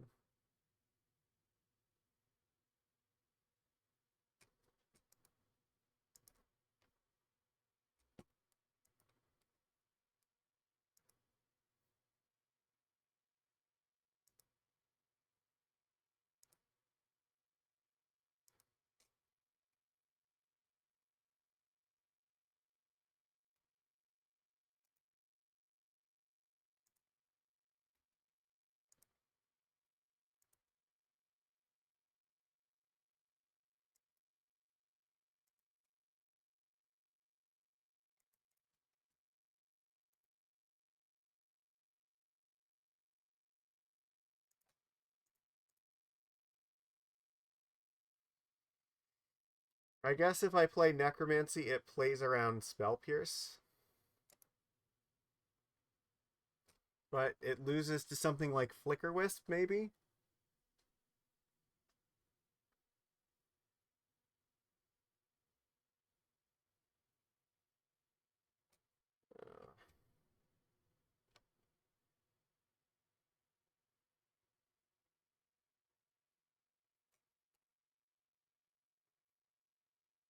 Actually, it could force them to have to use this or Mana Crypt kills them. So I think we are just doing this.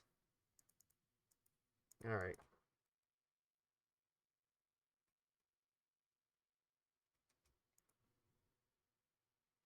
What do we got? Spin the wheel, make a deal.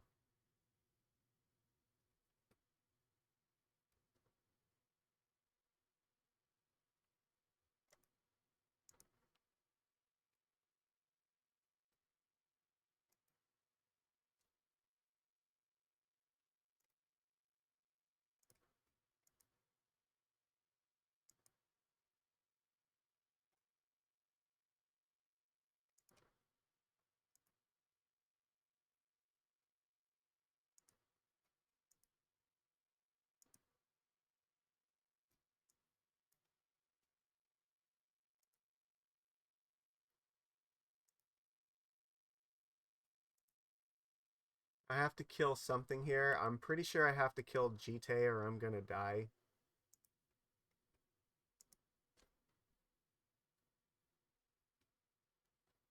That was not a terribly good play from them because I ended up just getting to do this again anyway, so.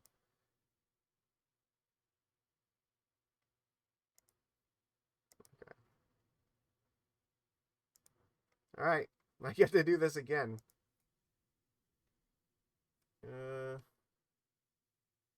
think their spell bomb is pretty good, and what does this actually do?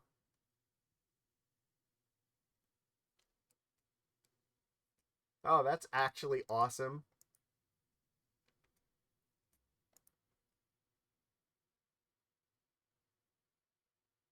Alright, they just gave up. They were like, no, there's no way. Alright, well, there we go. We won the last one at least, so there's that. I don't have the deck list here. It just disappeared.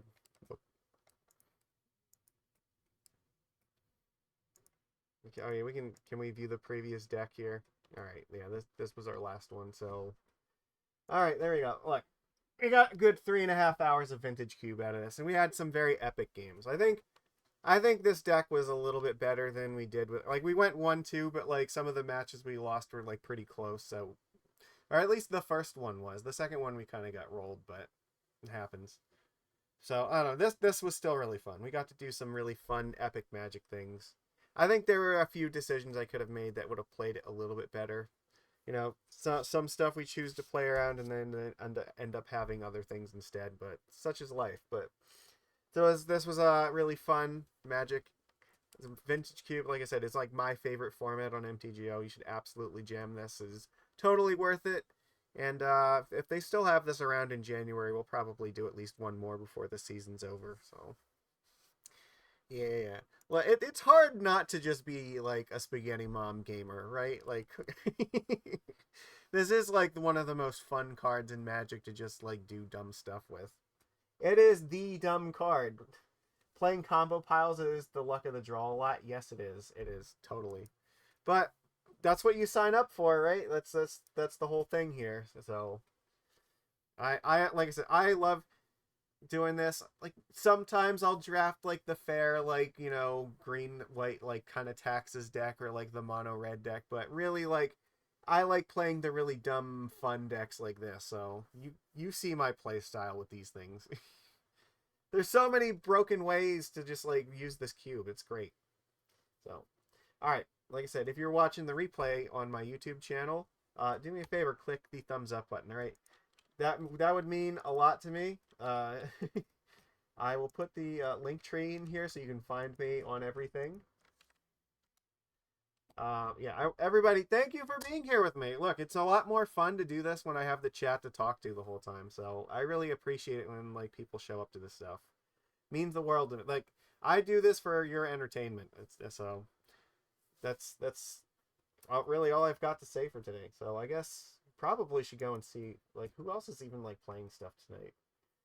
'Tis the season to be cubing. You know what? That sounds exactly like what we want to go and do. So once again, everybody, thank you for being here with me tonight. I really appreciate it. I will see you guys after the holiday. I'm off next week. It will probably be like Thursday or Friday after New Year's before I get to streaming again. So I hope you have a Merry Christmas or whatever holidays you end up celebrating. If Festivus, whatever, it's all good. Frieza Day. You know what? Shout out special, like, you got a special place in my heart if you celebrate Frieza Day. So, I will see you guys again afterwards, and yeah. All right, I'll see you all later, and I am sending you off to Salty Ninja here for some cube stuff. So, all right, see you later, everyone.